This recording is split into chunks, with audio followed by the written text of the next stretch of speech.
Welcome back to the channel. This is Trinity Storm and you are watching first part of What If Naruto Accidentally Traveled to the Middle Earth.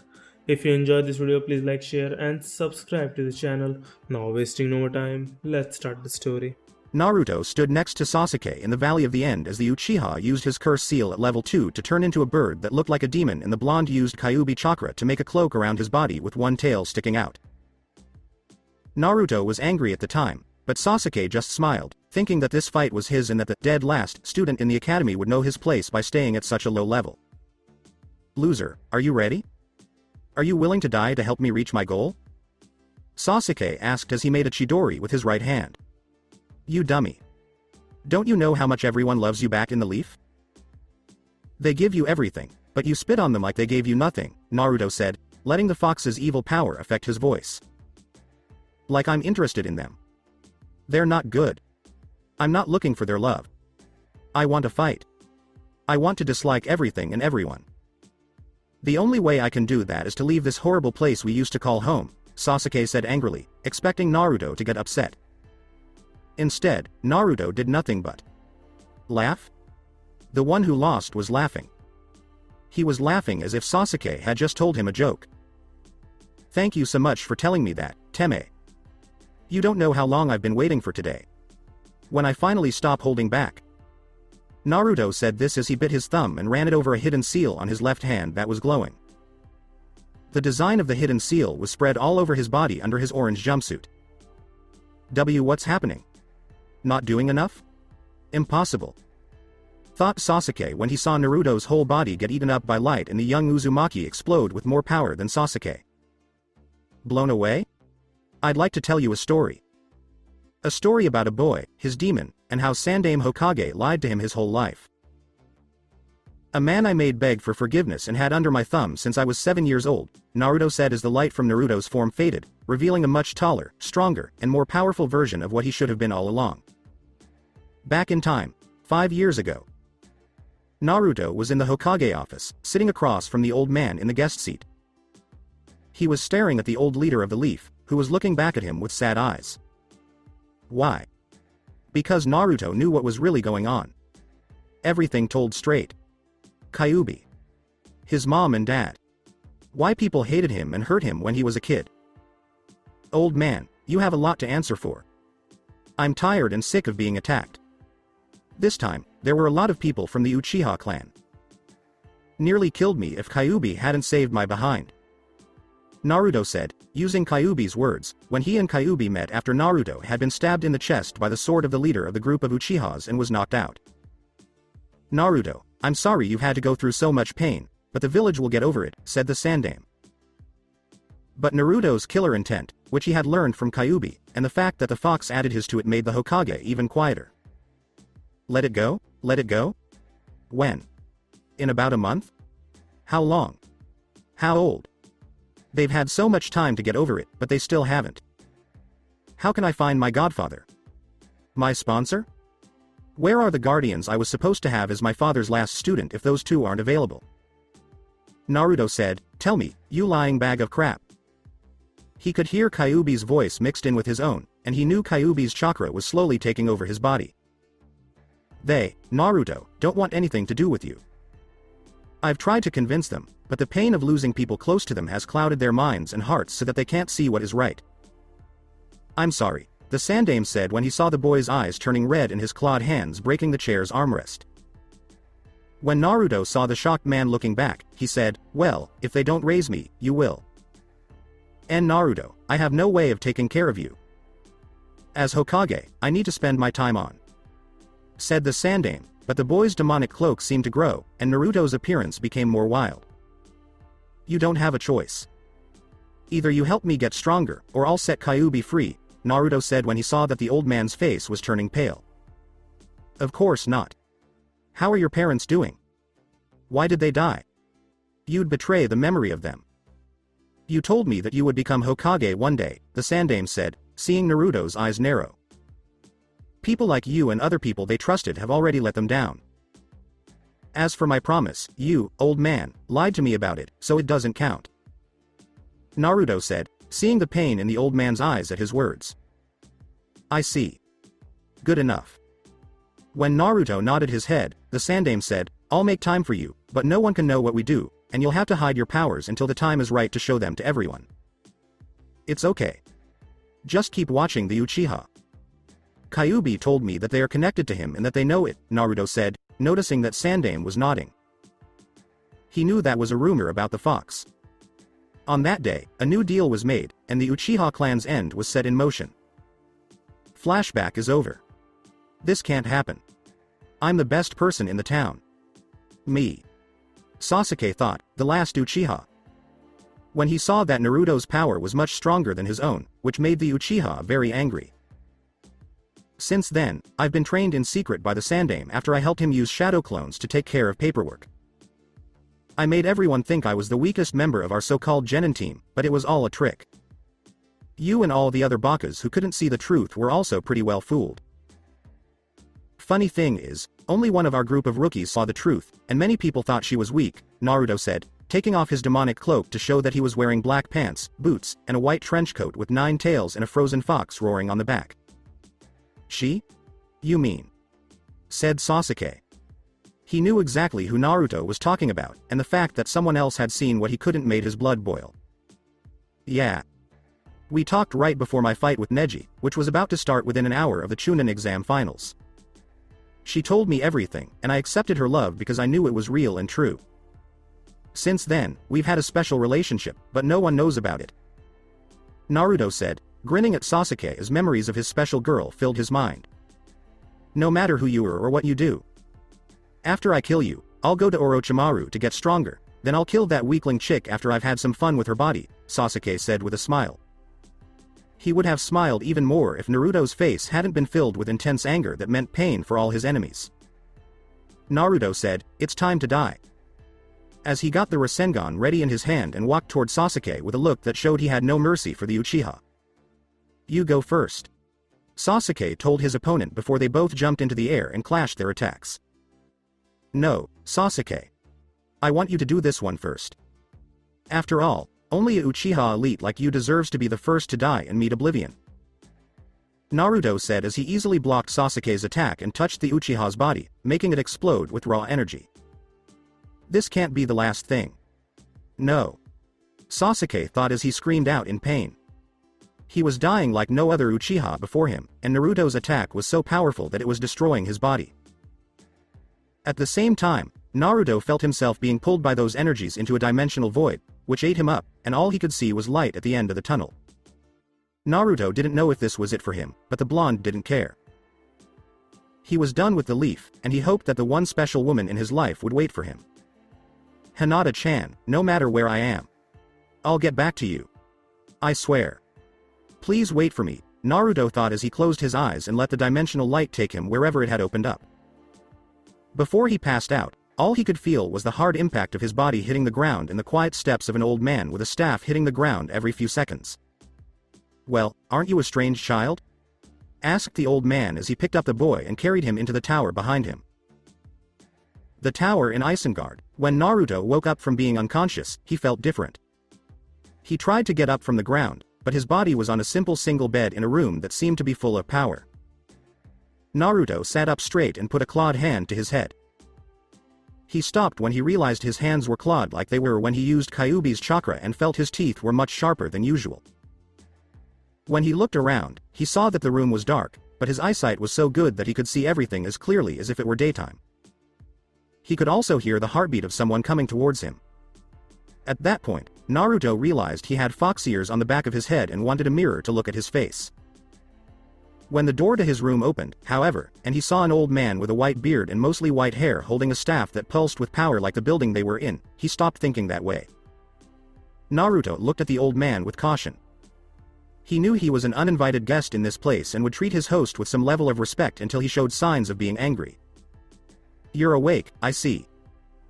I was surprised by how you changed after I brought you in, the old man said, watching Naruto as carefully as Naruto was watching him. I have a high healing rate, and I'm used to having pain put on my body. Thank you for taking me in when you could have left me to die, Naruto said as he got off the bed and was glad he was still wearing clothes. You're welcome, young one. I must say, I'm surprised by how you look, and the energy coming from your body makes me think you're not human, the old man said after seeing the boy change into this hybrid animal-like state. You could say that. Even though I owe you this, I don't feel comfortable telling you such secrets about my past, Naruto said as he stood up and cracked his back. Fair enough. We all have our secrets. But I doubt you'd tell me where you're from, since your clothes tell me you're not from this part of Middle-earth, the old man said when he saw Naruto laugh. You could say that. Where I come from, we have different territories called the elemental countries, and each one is named after a different element, like fire country, wind country, water country, and any other element you can think of. Even the names of different animals, foods, and the seasons themselves were used to name countries, Naruto said, noticing that the old man's eyebrows were raised in interest. That's interesting, the old man said when he saw Naruto narrow his eyes at him. I took the liberty of looking at your weapons, which I will return, and saw they were the kind of weapons an assassin would carry. Where I'm from, we're called shinobi, and yes, most of the time we're assassins. Our clients send us on missions to protect, guard, kill, or steal without being seen, Naruto said. The man nodded to show that he understood, and the Namikaze guessed that there were also assassins in this world. Or a similar thing. So you're a kind of mercenary from a strange land who works in the shadows, the old man said when he saw Naruto nod. He knew the boy was nervous because he didn't know what would happen next. Yeah. Look, I'm trying to be polite, but if you could tell me your name and what you do, it would make things a lot easier, Naruto said, noticing that the old man smiled a little at how honest he was. My name is Saruman. I am a white wizard who rules these lands from this fortress called Isengard. What is your name? Asked Saruman when he saw Naruto looking at him with suspicion. It was clear that the boy's world didn't think much of his job. My name is Naruto. It means, maelstrom. When you say you're a wizard, does that mean you're good at magic? Real magic, not the tricks that kids like to watch, right? Naruto asked Saruman, who was staring at him with a scowl. Don't think I'm as stupid as those fools, boy, who want to taint the magical arts I've spent thousands of years learning, said Saruman when he saw the boy. Alright. So. What's next?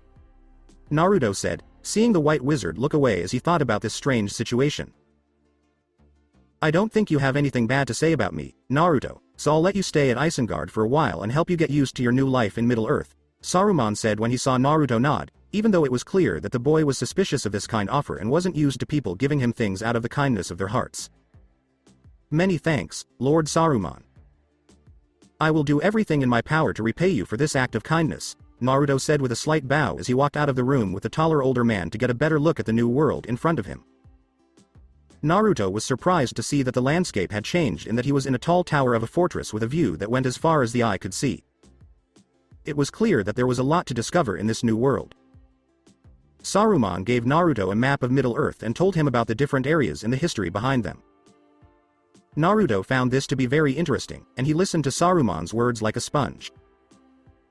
In return, he told the white wizard about his abilities called chakra to use jutsus that commanded the elements by shinobi in his world. How they could use chakra to destroy buildings, flood areas, and do many other dangerous things that impressed the white wizard. Saruman was very impressed by Naruto's untapped abilities, and over the next few months, they taught each other a lot of different things. Saruman taught Naruto about Middle-earth, and Naruto agreed to help Saruman with anything he might need in the near future about Middle-earth. It was clear to the Namikaze that something was coming, but the white wizard didn't tell Naruto what it was, possibly because he didn't want Naruto to know what it was.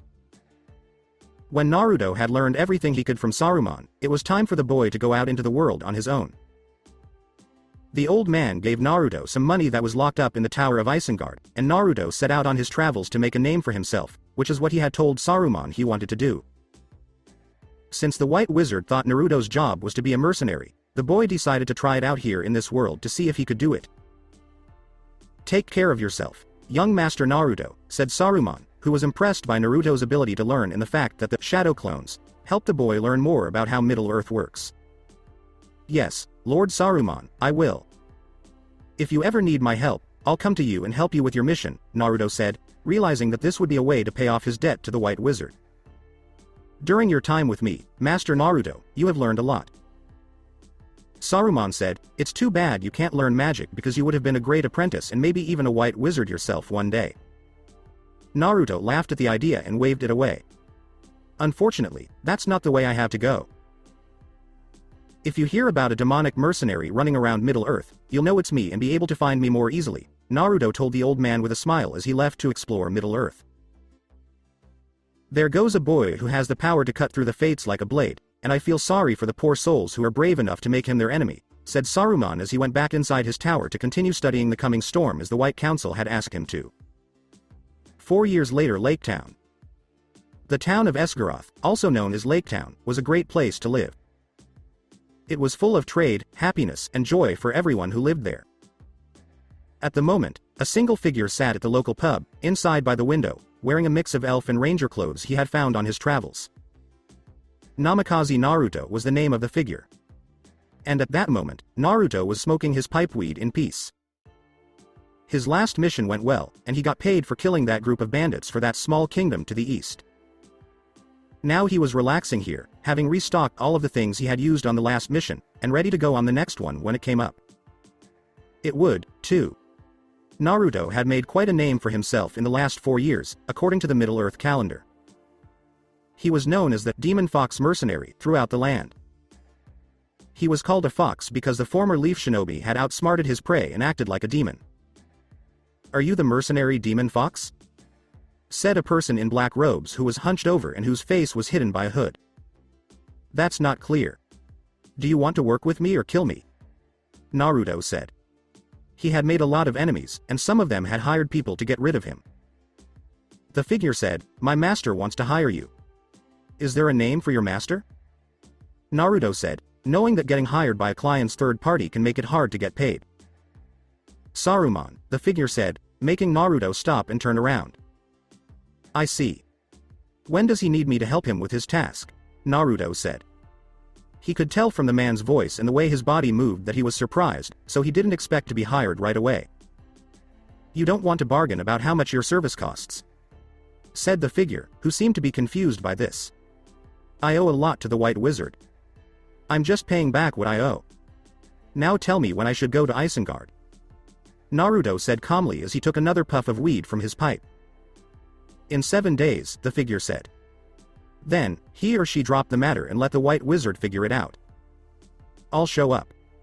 Go find your master. Tell him that this job is how I'll pay back the debt I owe," Naruto said when he saw the figure nod slightly and walk out the door. "Another customer for the well-known Fox Mercenary?" said the waitress, who everyone in this place called Missy. "Yeah. Only this time, I'm the one paying," Naruto said with a smile from behind the cloth. The woman knew who he was because of how he was dressed, but she was still nice to him. Naruto quietly drank the pint of brew the place made and paid for it at the same time, then went back to reading the book with his free hand. He could easily get to Isengard in 4 or 5 days, so he had every right to relax for the moment before going out into hell to help Saruman if he needed to. Isengard after 4 days. "Are you sure, my lord, that he will come?"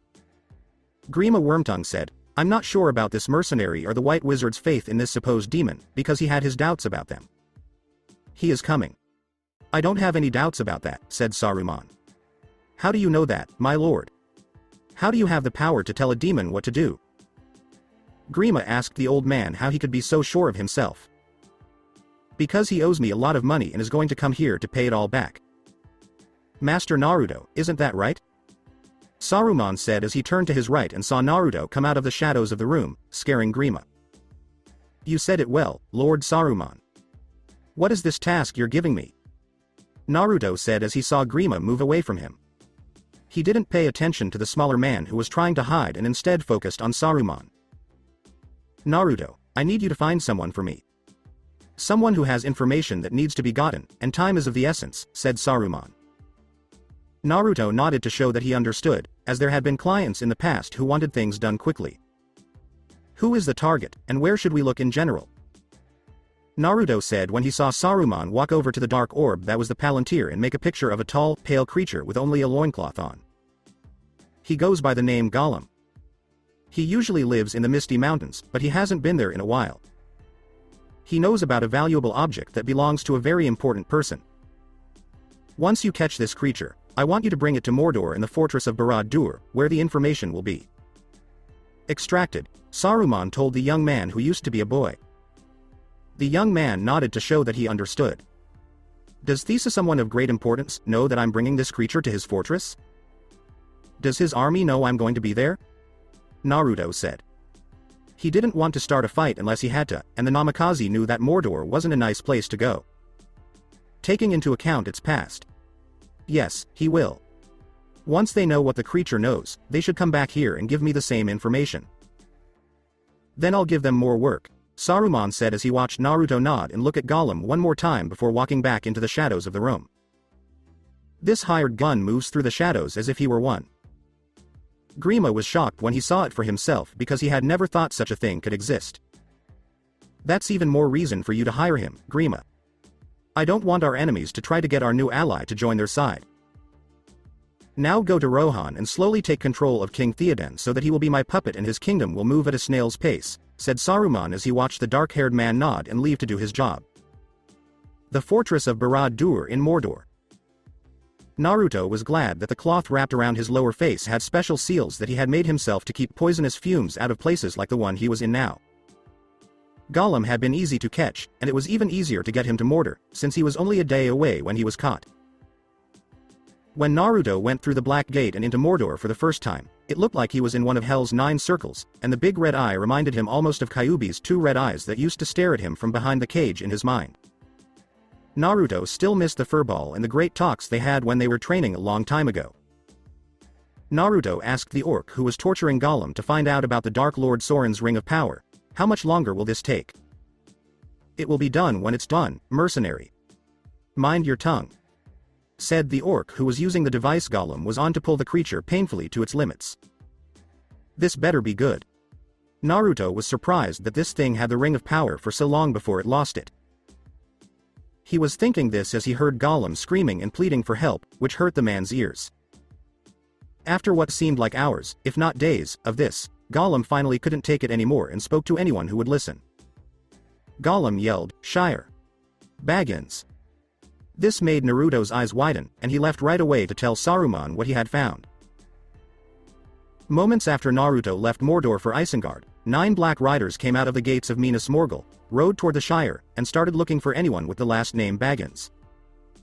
The search had begun for the Ring of Power. 2 days after Isengard. So Gollum said that someone named Baggins lived in the Shire, Saruman said when he saw Naruto standing there and telling what Gollum had said. Yes, but I'm surprised it would be in the Shire since only hobbits live there, Naruto said when he saw Saruman nod while smoothing his beard. My old friend Gandalf the Grey, who is also a wizard, goes there a lot and shows them magic. It's a waste of his time, and it's clear that his love for the halflings has made him stupid, said Saruman, wondering if Gandalf knew what he knew about the Ring of Power being in Shire. Even Gandalf couldn't miss the clear signs that Sauron was coming back. What are the chances that Gandalf will come here to talk to you about the Ring of Power if he finds out about it? Naruto asked Saruman, who had stopped for a moment and then smiled at the mercenary. Pretty good, actually. All the signs of Soren's return are there. Smoke rises from Mount Doom, orcs gather in Mordor, and Gandalf the Grey rides to Isengard to seek my advice. That's why you're here, my old friend, said Saruman as he walked down the steps of Isengard to meet the Grey Wizard as he got off his horse. Gandalf said, Saruman, bowed, and then told the White Wizard what he already knew. So the Ring of Power has always been in the Shire. Your love for the halflings has made you lose your mind, Saruman said as he walked with Gandalf and could feel Naruto watching them from a balcony above. We might still be able to stop Sauron if we move fast, Gandalf said, hoping that the more powerful wizard would agree. Time? Counter? Ha! Said Saruman when he saw Gandalf looking at him with surprise. He knew the Grey Wizard wasn't expecting that answer.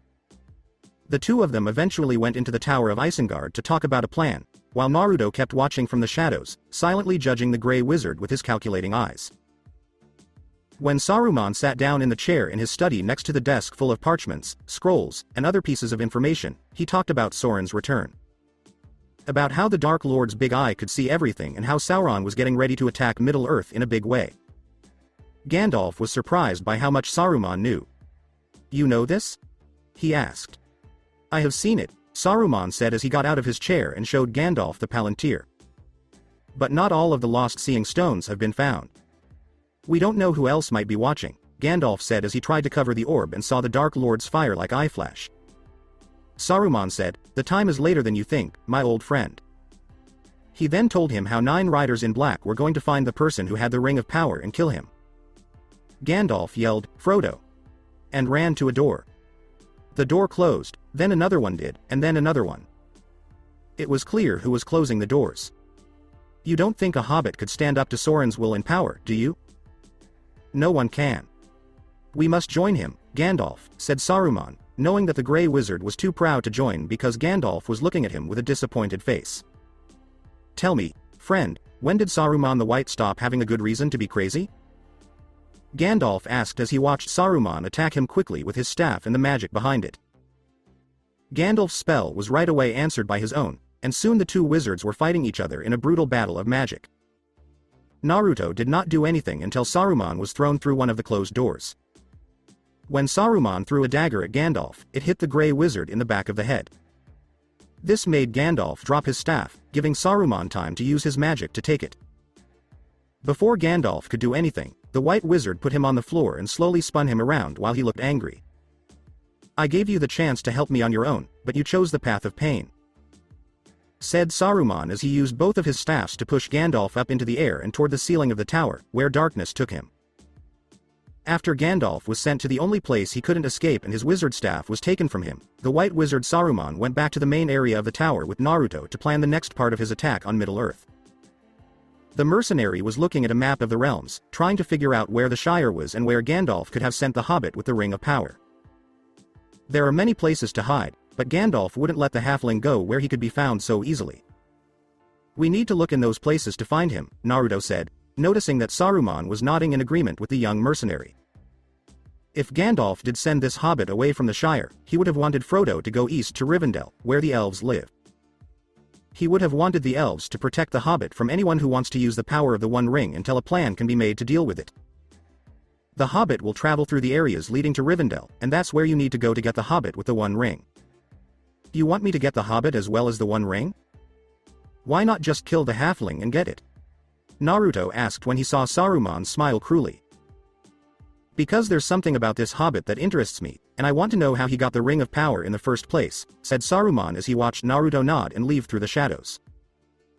Behind the cloth, Naruto smiled and thought, I can find a way to make my own Ring of Power with my own traits added to it. He then went after his prey. While he did this, Saruman walked over to the Palantir and used its power to talk to Sauron again. The power of Isengard is yours to command, Lord Sauron, Dark Lord of Middle-earth, said Saruman, who was now waiting for the Dark Lord to tell him what to do. Sauron's dark, cruel voice echoed through the room and seemed to shake the great fortress to its very core when he said, Build me an army worthy of Mordor. What orders are coming from Mordor, my lord? What does the Great Eye say? Asked one of the two orcs who walked into the room and saw Saruman with his arms folded and his head down. Saruman said, We have work to do. He knew what kind of army needed to be made to win the Dark Lord's favor. Bree after a few days. Just outside of town, Naruto saw that the entrance had been kicked down. He also saw horse hoof prints, which told him that the ring wraiths had been there. Naruto jumped over the wall and landed on the roofs of the buildings. He moved quietly as he followed the hoof prints, which were 2 days old but still deep in the mud, and saw that they led to the prancing pony. The Demon Fox mercenary followed their tracks from there until they led out of the town on the other side and into the woods on the way to Rivendell. Not long after, the Ringwraith's tracks went in different directions, with most of them following a single path that led to the Weathertop, which used to be the great fortress Aemon Sul and had a stone like the one Saruman now had. The Ringwraith's horse tracks stopped at the bottom of a huge hill. After a while, they moved away from the hill, and his nose could smell smoke from a fire. He jumped up the hill's walls and saw that a fire had been made halfway to the top. This showed that the Hobbit had been here before the Ringwraiths found out the halfling was there. When Naruto looked closer at the top of the broken-looking fortress, he saw a sword on the ground and smelled the faint smell of burned flesh. This was where a fight had taken place. Naruto put his right hand on the ground and let red chakra flow out of his palm. He then used this red chakra along with his now red eyes to see what was going on here. When a man in a town ruled by Gondor asked for his help to find out who killed his wife, he was able to use one of the many skills he had learned. Since everyone's body gave off energy, and some people gave off more than others, Naruto could use his chakra to tap into the extra energy left behind by others and see things that happened a long time ago if enough of an imprint was left behind. In this case, the battle on Weathertop was more than enough, and Frodo, the three hobbits, and the person who had the One Ring could see what happened. Naruto smiled when he saw them standing together for their fellow halflings. He was jealous that the hobbit had such loyal friends, but his smile went away when he saw a ranger named Strider. Even Naruto had heard of Strider and knew not to underestimate him in battle. Something that the group of ringwraiths did when Strider came to Frodo's aid and helped him and the other hobbits get away quickly so they could get to Rivendell. Naruto made a small army of shadow clones and told them to look around while he jumped off the hill, landed on his feet with a loud crash, and started running at an incredible speed toward Rivendell. He knew he was close to his target, but his target was even closer. Naruto didn't want to fight the elves because he would have to use one of his deadliest weapons, which was ironically a special hybrid design of one of the elves' own weapons, and then he would be hunted by the immortal creatures. Naruto didn't want that to happen, at least not yet. He only wanted it to happen if he couldn't stop it. Even though the number of elves was slowly, but noticeably, going down over the years, there were still more than enough of them to cause trouble and help fight Sauron if they decided to join forces with people again. Soon, Naruto saw 9 black riders in the distance, on black horses with blood-red eyes and blood running down their bodies. They were chasing someone on a white horse who was holding what looked like a sick child at first glance. But from what Naruto knew about what happened on Weathertop, the sick child was actually the hobbit he was looking for and was holding the Ring of Power. Naruto didn't know where Strider and the other 3 hobbits were right now, but if he had to guess, he'd say that they went in a different direction to Rivendell while this rider took a faster, more direct route to the home of the elves. When Naruto caught up to the group of ringwraiths, they were on one side of a river, and the rider, who now knew they were chasing a she-elf, was on the other side with her sword drawn. "Give us the halfling she-elf," said what seemed to be the leader of the 9 ringwraiths. "Come get him if you want him," said the elf when she saw them pull out their swords and slowly tell their horses to cross the shallow river. "There's something wrong here. She can't fight all 9 by herself and protect the hobbit while he's hurt. She's got a secret weapon," Naruto thought as he looked down at the group from a tree branch above them. Sure enough, the she-elf did have a trick up her sleeve. She started chanting in her own language, and the water in the river rose just as the ringwraiths were halfway across. The raging water then swept them away. Naruto jumped up higher on the tree to get away from the water and shaking that the tree he was on was causing. When he looked down, he saw the she-elf holding the hobbit in her arms. Now was the right time to act. Naruto jumped down from his perch and grabbed a pair of daggers. He crossed the river and planned to kill the woman quickly so that he could finish his mission. The she-elf looked at him with fear because she knew she couldn't protect Frodo after she had used a lot of strength to call up water to stop the ringwraiths from chasing them. "Stay away," said the she-elf as she pulled out her sword again. She was protecting her child like a mother would. Naruto told the woman, "I won't kill you. Not even if you give me the hobbit and 1 ring." He had no plans to kill her, and he still wouldn't if she did what he asked. "Agent of Sauron," the she-elf said in a mean way. "No, but close enough. I don't want to kill you for the hobbit, but I will if you continue to resist and struggle with the idea of being noble." "What's wrong with the halfling?" Naruto asked, looking at Frodo and seeing how pale the hobbit was. When the she-elf saw Naruto look from Frodo to her, she asked, "Why do you care?" "I don't. I'm just wondering what would cause such a reaction." "It can't be the Ring of Power, since he hasn't been around it much," Naruto said, noticing that the woman was looking at him carefully and deciding whether or not to tell him. She finally decided to talk to him and tell him. "One of the ringwraiths stabbed him with a Morgul blade. If I don't take him to my father, he will join them and become Soren's slave. Even though you are also one of his servants, it doesn't matter to you," the she-elf said, surprised to see sadness in the man's eyes. "Like I said, you're close. I'm not so heartless that I would let a spirit like Frodo's become a slave to the shadows and the Dark Lord I serve through someone else. Take him to your father, but know that the next time I see Master Baggins here, I won't be so kind." "I'll do what I'm supposed to do," Naruto said as he put his daggers back in their sheaths and walked away, leaving the she-elf staring at him in shock. The she-elf asked, "What is your name?" because she thought it might be useful to know in the future. "I'm the mercenary demon fox. My name is Naruto," I say. "It means whirlpool." "What's yours, she-elf?" Naruto asked her as he looked at her from behind his straw hat. My name is Arwen, and I'm the daughter of Elrond, the Lord of Rivendell, she said when Naruto nodded, and she kept walking away. Naruto said to Arwen, daughter of Elrond, Lord of Rivendell, don't be afraid of me. This is probably the only time we'll ever meet, and I don't want it to end in bloodshed. He then disappeared into the shadows of the forest and went to tell Saruman about his failure. Isengard after a few days. When Naruto got back to the tower, he didn't like how things had turned out because he liked the trees that used to cover the wide area around the ring and even outside of it. Now, it was a desert that smelled like fire, steel, and the dark things that were being born in the ground below the tower. Still, it wasn't his place to question the man, and it was clear that the White Wizard in charge of the project was not happy to hear that they had failed to catch the Hobbit with the One Ring. Even more so when they found out that Gandalf had gotten away from Saruman with the help of the smarter animals that the Grey Wizard had teamed up with. Naruto knew they were close because Saruman wanted Gandalf on his side instead of against him. He could see the pain in the White Wizard's eyes before it left soon after. So the halfling is now with Elrond, Saruman said. He knew this was bad news, but it was only a small setback that could be fixed soon. He is getting care for a Morgul blade wound that one of the ring wraiths used to successfully stab him. Do the elves still have enough people to fight you and Sauron? Naruto asked, seeing that Saruman was figuring out the odds in his head. No. They don't have as many as they did in the past. The elves have lost a lot of power since they joined forces with humans to fight the Dark Lord a long time ago, said Saruman as he looked at the pit where evil creatures were slowly being born. When Naruto saw Saruman slowly nod, he asked, does Gandalf know what you're making? My old friend is not as senseless as I thought at first. Saruman said, he will eventually tell the Elf Lord about my creations before he leaves Rivendell. Saruman knew the Grey Wizard better than anyone else, and he usually used that to his advantage. Elrond isn't a moron. He knows what we're going to do to fight Sauron. Naruto said, the Ring of Power won't stay in Rivendell for long. He saw Saruman nod, but he could see that this short chance to get Frodo Baggins and the One Ring was not big enough to take advantage of. Saruman might have been making an army down here, but it wasn't ready yet and wouldn't be for a long time. By then, the One Ring will have left Rivendell and be out in the open, where it can be hunted again with less restraint. Naruto thought the halfling who had the One Ring would not be alone, though.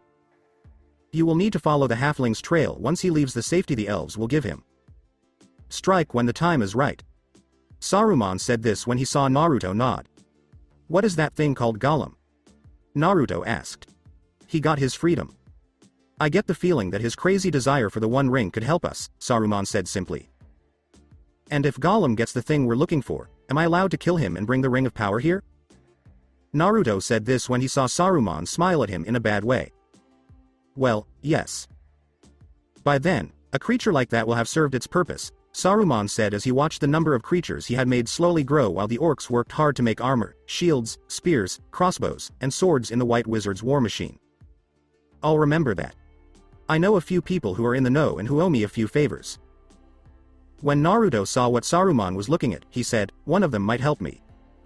He then left to check on some of his contacts. Is it wise to trust that mercenary, my lord? Asked one of the orcs who walked up to the White Wizard after Naruto left. Saruman said to the orc, he may be a mercenary, but I can trust him much more than you to do the jobs I need done, which require the utmost discretion. The orc nodded and didn't say anything else. Gondora Minas Tirith after a few days. Naruto walked quietly through the shadows of the White City, which was the capital of Gondor.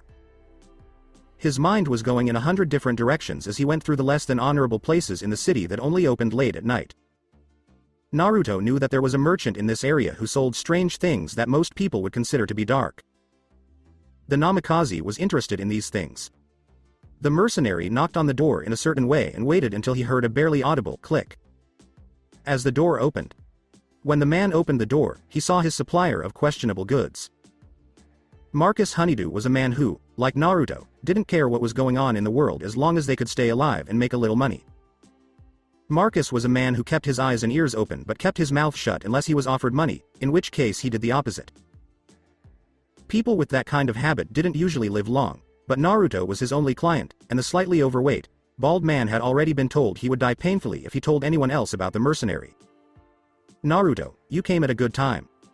Marcus said, you seem to do that a lot. He couldn't figure out how the mercenary always knew to show up right when the time was right and not a day later. That is what good instincts do. I came here because you know things I need to know, Naruto said to Marcus, who was giving him a small grin. You came to the right place for that.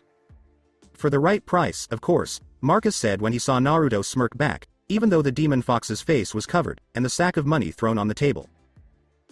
That should cover it, Naruto said, knowing that Marcus was a bit pricey when it came to buying information, but the man was much more accurate, and Naruto knew that was the best kind of information to have when dealing with someone of Marcus's level.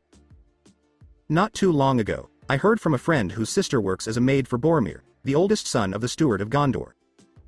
She told me that he left right away because Elf Lord Elrond of Rivendell called him to a secret meeting. My friend's sister told me that Boromir told her that people from all over Middle-earth were being called to Rivendell for this meeting. I'm talking about all the high-ranking elves, dwarves, and lords from other kingdoms who are going there, Marcus said. When Naruto nodded, he knew the mercenary might join the action that was about to happen. So Elrond is gathering allies from all over Middle-earth to fight Sauron. Will he tell them about the Ring of Power, and if so, will they give in to the temptation to use it for themselves? Naruto thought this as he threw another bag of money on the table and moved on to the next step of his own plan. Marcus asked, "What's this for?" When he saw that the amount of money being given had doubled. Hurry up, Marcus. I've met you. When you give me good information, rare items usually follow, and I haven't heard you say you don't have anything to sell, Naruto said, seeing Marcus laugh at him and knowing he had the man right where he wanted him. You are correct. I do have something, to be honest. Marcus went back to his storage area and came back with something round wrapped in a simple plain cloth. He gave it to Naruto and said, I don't know what it is, but knowing your tastes, it might be of interest. When Naruto put it on the table and took off the wrapping, he saw that it was a palantir, just like the one Saruman had in Isengard. The mercenary looked back at Marcus, surprised. Naruto asked, where did you get this? To show that he was interested in this item. A fisherman found it deep in the ocean at a place where his grandfather used to fish, and he gave it to me. At the time, I didn't know what it was. Hell, I still don't know what it is, but I know this thing is magical, and I know how you feel about rare magical items, Marcus said as he saw Naruto grinning behind the cloth on his face and heard the mercenary laughing at his good luck. She always said I had the devil's luck, Naruto said, thinking for a moment about Tsunade. Marcus said, huh? Because he didn't understand what had just been said. It's nothing. A private joke. I'll take it, Naruto said as he wrapped it back up in the cloth and shook Marcus's hand to make the deal even more official. Naruto, it's a pleasure to do business with you. Come by whenever you want, Marcus said to the Demon Fox mercenary, who was grinning. Keep selling me things I'm interested in, and I'll keep buying, Naruto told his contact before leaving the business to go tell Saruman what he had learned. Being a mercenary was great, but Naruto had a secret goal that was almost as important to him as getting back to Hinata. This goal was slowly coming to the surface of his mind. Naruto hated dreams for a long time when he was a child because they made him remember his past pain and the abuse he got as a child. Even after the abuse stopped, they didn't stop. The massacre of the Uchiha clan, which many people thought was him getting even with them for what they had done, scared people away from trying to kill him before it was found out that Itachi did it. At first, many people blamed him for Itachi's rampage. They said that the Kyuubi had given the prodigy some kind of power to kill the whole clan in the name of the demon, but that it was taken away after the event. As he got older, though, his nightmares got easier to deal with, and Kyuubi wasn't afraid to help keep most of them away. As soon as he talked to Hinata, his bad dreams turned into good ones, and his life became less stressful. They must have been for her, too, because the Hyuga girl had secretly become more confident and stronger each day, and she was clearly happier with him than she had ever been with her clan. At the moment, Naruto was dreaming another one of his happier dreams. These dreams had always comforted him and helped him keep his mind from going crazy during the years he had spent in Middle-earth. Right now, in this dream, he was a nine-tailed fox running through a grassy hill full of different kinds of flowers. The sun was shining, birds were singing, and a sloth that looked like Nara Shikamaru was sleeping in a nearby tree and saying, "Troublesome," every few minutes. At the top of the hill, Naruto saw a beautiful lavender fox with 9 tails looking down at something. When she saw Naruto, she turned around and smiled. The strong smell of lavender reached Naruto's nose as he got closer to the female fox he knew was his mate. This made him run faster toward her. His name for the fox with lavender fur was Hinata-chan. Hinata-chan, I've missed you so much. My hot fox, Naruto said as he nuzzled her face with his and wrapped their tails around each other in perfect time. Naruto, boy.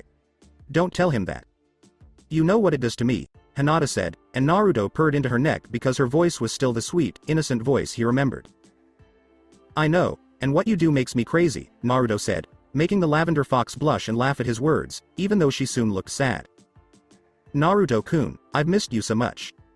Konoha is only a shadow of what it really is. The Hyuga clan elders want to put the cage bird seal on me so they can control my sister when she becomes clan head. Hinata told Naruto, come back soon, as she started to fade away.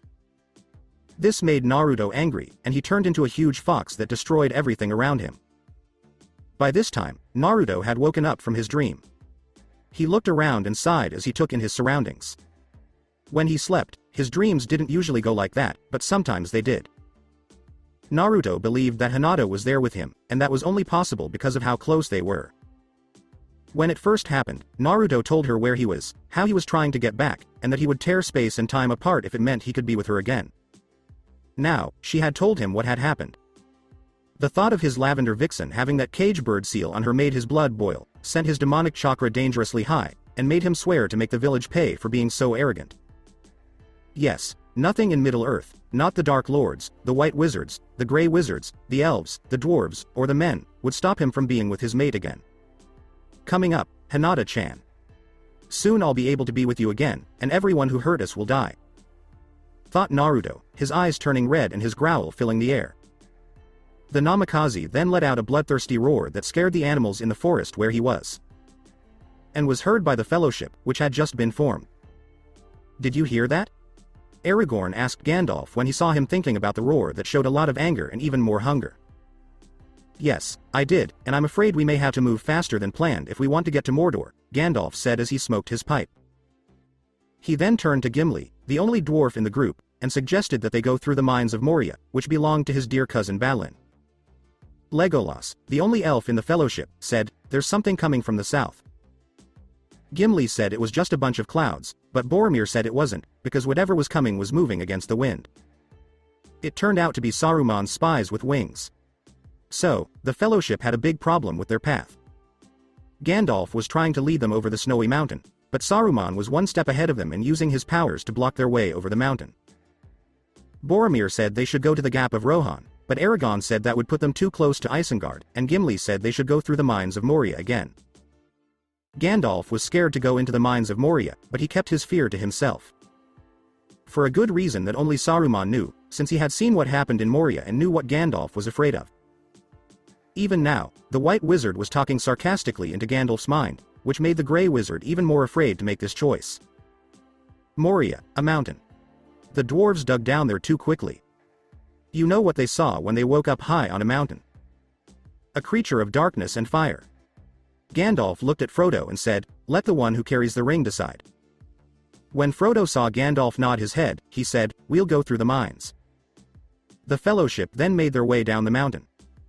The fellowship had no idea that Naruto was watching them and talking to Saruman through his palantir until they reached the base of the mountain.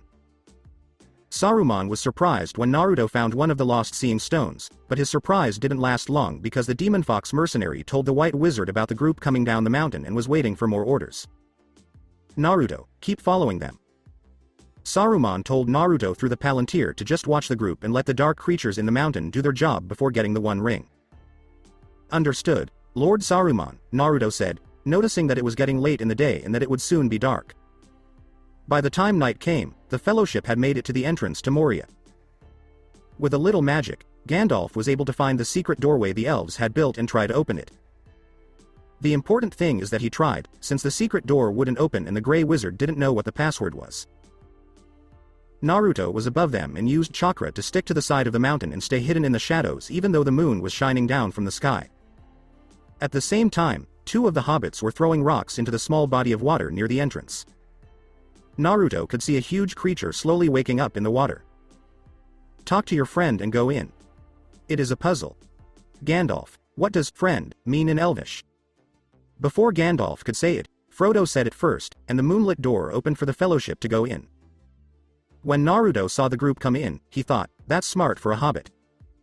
He slowly moved from where he was to the door to see if he could sneak in. After seeing how bad Moria was, he stopped when he heard Boromir's voice. "I don't own this." Boromir said, "It's a tomb." When he saw the dead bodies of dwarves, Legolas said it was the work of goblins, and the group started to move back with their weapons drawn. When Naruto saw the tentacles of the water-based creature reach up and grab Frodo's leg, he thought, "That's the least of your worries." With the group suddenly focused on the monster, Naruto sneaked into Moria. He knew that the Fellowship couldn't get away any other way because the weapons they had couldn't kill the monster. After the monster let go of Frodo, they went back into the mine, where the monster destroyed the doorway and hid itself in the rubble.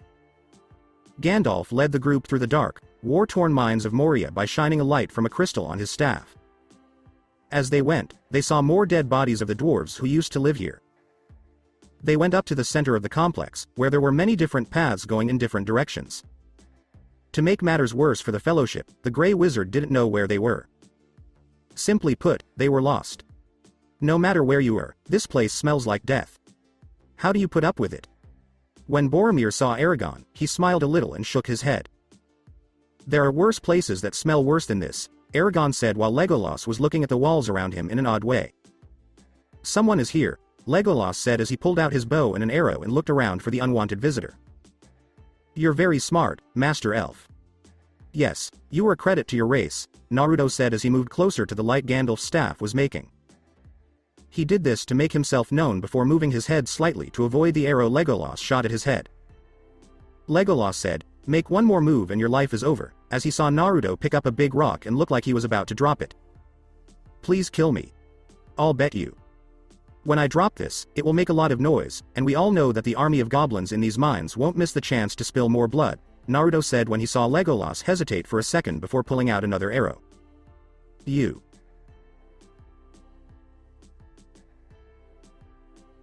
Arwen told me about the Demon Fox mercenary, Aragorn said as everyone drew their weapons and got ready to fight Naruto. "Then you also know I showed her and the ring-bearer mercy when I could have easily done the opposite," Naruto said as he watched Legolas get ready to shoot again, but Aragorn stopped him and looked at the mercenary for a moment. "Why are you there?" Aragorn said that he knew the man in front of them could have attacked earlier but was still holding back. "Besides the fact that it's obvious you should get the one ring from the halfling who's only 3 feet away. I'm just here to watch you and see what you do." "Nothing else," Naruto said as he watched the 3 hobbits form a defensive wall around Frodo for the second time. This only made the Namikaze smile. "You work for Saruman as a spy." Gandalf said to Naruto, "I saw you at Isengard, where you stopped me from fighting him inside the tower walls." Naruto was laughing. "Spy? Come on. I have a lot more skills than just being a spy. As for me getting in the way of your fight, Grey Wizard, all I did was take away your favorite weapon and speed up the end of the fight, even though I could have easily killed you. Also, we both know that Saruman would have taken your staff if I hadn't gotten in the way, and the outcome would have been the same," Naruto said as he laughed and pulled out his pipe to smoke some weed. "Since you are a mercenary, would you be willing to help us for the right price and not tell Saruman where we are?" Gimli said, "I know how people like Naruto are with money. If the price was high enough, I could look the other way. You can believe me, Master Dwarf, I'm not getting paid for this. If anything, I'm paying back a debt I owe to the White Wizard, and I always pay back debts I owe to people," Naruto said when he saw how shocked the others were by this news. When Naruto shook his head no, Aragorn asked, "So there's nothing we have that could make you want to help us, even if just for a little while?" "I don't want anything you have. Even the amulet around your neck that glows with elvish light from Lazy Arwen doesn't interest me," Naruto said when he saw Aragorn's eyes widen and he grabbed the thing around his neck. Aragorn thought, how does he know it came from her? As he kept an eye on Naruto. "You do want something, though." Gandalf saw that the mercenary did have a price, but they didn't know what it was, so they couldn't pay it. Gandalf the Grey is as smart as ever. "I really want something. Unfortunately, none of you have the power to make it happen, which is a shame in and of itself, because if you did have the power to make it happen, I would join your fellowship without question and carve a direct path to Mordor myself," Naruto said before looking at Aragorn and focusing on his smell for a second before laughing. "Can you tell us what's so funny right now?" Gimli said that he didn't understand the Demon Fox mercenary very well right now. "It's nothing. Well, it's just that I never thought I'd be in the same room as royalty from Gondor," Naruto said, looking straight at Aragorn. The ranger's eyes grew wide in surprise. "There is no one here like that," Gandalf said, knowing that Sauron couldn't know who Aragorn really was or what he was like. Don't lie, Grey Wizard. You're just not good at it. I can tell that the man next to you is a member of the royal family of Gondor because I can smell it in his blood. People do call me the Demon Fox Mercenary for a reason, after all, Naruto said as he sat on the rocks above the group and laughed a little at their surprise. So the gossip is true. Boromir said, you really are a demon fox, when he saw Naruto nod his head and let his laugh get a little louder. Yes. But that wasn't always the case, Naruto said with a sad look in his eyes as he kept smoking his pipe. When Frodo saw Naruto shake his head, he asked, what do you mean? That's something to tell another time.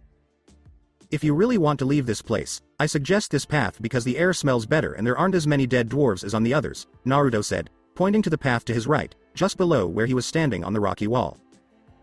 And why should we trust someone like you when it's clear you work for Saruman? Asked Boromir as Naruto continued to smile and he thought he saw fangs behind the orange cloth for a moment. I don't wish for you to die. Still not. Not here in this sad place. Also, if I really wanted to kill you, I would have dropped this rock and let the noise it makes as it bounces around let every goblin in Moria know you were there, Naruto said as he tossed the rock at Aragorn. Aragorn caught it easily, and Naruto could see the possible future king of Gondor weighing things in his mind. He has a point, said Frodo when he saw Naruto looking at him with those blue eyes that sometimes turned red before going back to blue. Maybe, but I'd still feel better if he didn't suggest the path and went first, Gimli said when he saw Naruto move his head slightly to the right, as if he was thinking deeply, and then put it back. I would, but there's a chance your elvish friend would shoot me in the back as soon as you were free, and I'd rather have your friend be blamed for making me angry. You see, even though I served the White Wizard Saruman and, to a certain extent, the Dark Lord Sauron, my powers are much stronger than either of them, and I'm holding back a lot of that power right now, Naruto said, seeing Gandalf's face turn pale at what he said. When the others looked at him for a moment, Gandalf said, so what I felt was right. You're right. My power is a natural force that is different from anything you've ever seen. I don't like to use it because it would hurt people and make me your worst enemy if Sauron were defeated. I'd rather not be hunted like a wild animal, Naruto said, narrowing his eyes at Gandalf when he saw him grimace. We don't have much choice but to listen to you, right? Aragorn said this when he saw Naruto look at him and smile a little. If you're worried I'll trick you, we can make a deal, and I'll keep my end of the deal if you do yours, Naruto said, seeing that Aragorn was still suspicious of him. How do we know that you will keep the promises you make? Boromir was more wary of Naruto than he was of Aragorn, he said. I always do what I say I'll do. I kind of got it from my mother's side of the family. When her side of the family made a promise, they did everything they could to keep it. Aragorn, what about you? In the name of the royal bloodline of Gondor, will you keep your promise? Naruto asked Aragorn, who was now deep in thought. Gimli wanted to know the details of this promise, so he asked, what is the promise exactly? Alright. I promise that I won't fight anyone in this fellowship while we're in the mines of Moria, and I won't try to steal the Ring of Power from the Ring-bearer. I'll also give your group a head start of one day before we become enemies again. In exchange, you have to promise not to try to kill me and to give me the extra day when we leave here. Will you? Naruto said this when he saw Aragorn look at the other people and then back at the mercenary as he thought about whether or not to make such a promise. He finally made up his mind. Alright. I, Aragorn, son of Arathorn, promise on royal bloodline of Gondor that I along with the rest of the fellowship will not make any attempt to kill you, and grant a one-day head start once we leave the mines of Moria, said Aragorn seeing Naruto smile before leaping off his position on the rock wall in front of the heir to the Gondor throne while Legolas kept his weapon aimed right at the mercenary's head. Then we're on the same page. Follow me, Naruto said as he walked toward the path he had shown them earlier. He could see that they were still hesitant to listen to him. You can either follow him or stay here, where it smells like death. Might as well die where the air is cleaner, said Gimli, who was the first to follow Naruto, and the others did the same. Gandalf said, sometimes it's best to follow your nose, and then he did the same. The group followed Naruto down the path, but the demon fox mercenaries stopped in front of a place that led to a tomb filled with the bones of dwarves. When Gimli saw the tomb, he ran in even though the others were yelling at him to stop. He fell on the tomb of his kin and cried because the Lord of Moria had died. When Legolas saw Naruto shake his head, he asked, did you bring us here so we could see you make him suffer from the loss that this place has brought to his eyes? No. I didn't mean to do that, Naruto said quietly as he watched Gandalf pick up a big book that turned out to be a journal and read what was written in it. We can't leave. We can't leave. They took the western hall, and we blocked off the eastern passageway, but it won't work. In the dark, you can hear drums beating. We can't leave. We can't get out of, they're coming, Gandalf said as he looked at the page with the last word written in blood. When they heard a loud noise behind them, they saw that one of the hobbits, Peregrine, Pippin, Took, had accidentally knocked over the skeleton of a dwarf who was holding a bucket down a well. It was making loud noises that could be heard all over the mines. Everyone had been scared by the first thing that happened, and the look of guilt on the hobbits' faces didn't help Gandalf's mood. What a fool. Next time, just throw yourself down the well to stop being so stupid, said Gandalf as he closed the book. Naruto said, if he doesn't do it, I will, which made Frodo smirk for a second, and it was hard not to laugh. After the sound of drums echoed through the deep parts of the mines and the sound of many feet scurrying toward them like a swarm, any humor that might have come didn't show up. Boromir quickly looked out the doorway, but he had to pull his head back before an arrow hit the side of his face. Aragorn helped him close the door. Boromir said, they have a cave troll, with a face that matched his voice. That's why there were drums. I didn't want to use this in this situation, but I made a promise, and I can't keep it if you're all dead, Naruto said as he took out a weapons scroll and pulled out the weapon that seemed to be the mercenaries' favorite. This made them pause to see what it was. It was a golden bow staff with crimson runes and seals carved into it. The staff was about the size of his fist and had ball spikes on both ends. It was a beautiful thing. When Naruto touched certain parts of the bow staff, the seals and runes on it lit up red and started to change into an elvish glaive. This was surprising. How did you get that? Legolas asked, aiming his bow and arrow at the door where a wave of goblins was slowly breaking it down. Some elves I helped out a few years ago made it for me. Made just for me in the way I want it. The runes and seals I put on it to make it change from one weapon to another confused the smith at the forge. I don't like to use this unless I have to, and to be honest, it's one of the reasons I got the name, Demon, in my title, Demon Fox Mercenary, because of how I use it, Naruto said with a small laugh as he and everyone else got ready for battle. Which was good, because the doors had been broken and the goblins and their cave troll had come crashing in, ready to break everything in sight. First, the goblins fought with Aragorn, Boromir, Naruto, and Legolas. Those who moved around them went after Gandalf and the 4 hobbits of the Fellowship. Naruto said that he fought like a demon with his special hybrid glaive, and he did. He swung his prized weapon viciously down on the almost never-ending swarm of goblins that came at him, and at one point he even saved Aragorn twice from being stabbed by one of the enemies. The cave troll, on the other hand, was a different story. Cave trolls were hard to beat.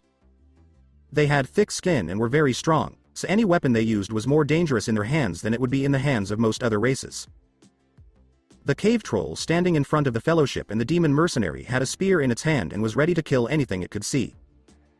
At the time, it was meant to kill Naruto. Naruto had to move to the right to avoid the spear, and he had to dive under the cave troll to avoid its huge fist. He quickly cut deeply into its back as he did so. The cave troll now howled in pain, mad that Naruto was hurting its body, and kept trying to kill Naruto while the goblins with it went after the Fellowship. It tried to hit Naruto with the glaive, but the mercenary was too quick, too strong, and too fast. He cut the tendons in the legs, then cut off one of the arms. He then jumped onto the cave troll's back and stuck the glaive right into its neck, piercing its spine.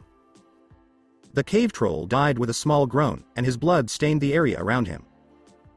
This was right after the Fellowship killed the last of the goblins who were with it, giving them a moment of peace. Everyone was relieved to see that everyone was still alive and unharmed, and that the blood on their clothes was from the goblins they had killed. They were right to call you a demon with the way you fight with that weapon, young mercenary, said Gimli as he watched Naruto turn it into a bow staff and then seal it back up in that scroll. Gimli couldn't understand how the man could do that with such a simple object. You fight pretty well with that axe, Master Dwarf, Naruto said as he picked up his fallen straw hat, dusted it off, and put it back on his head. So the rumors about him being part fox are true, Legolas said as he and Aragorn looked at Naruto and saw that his hair was a mix of blonde and red and that he had fox ears on his head. Aragorn whispered, "Be careful.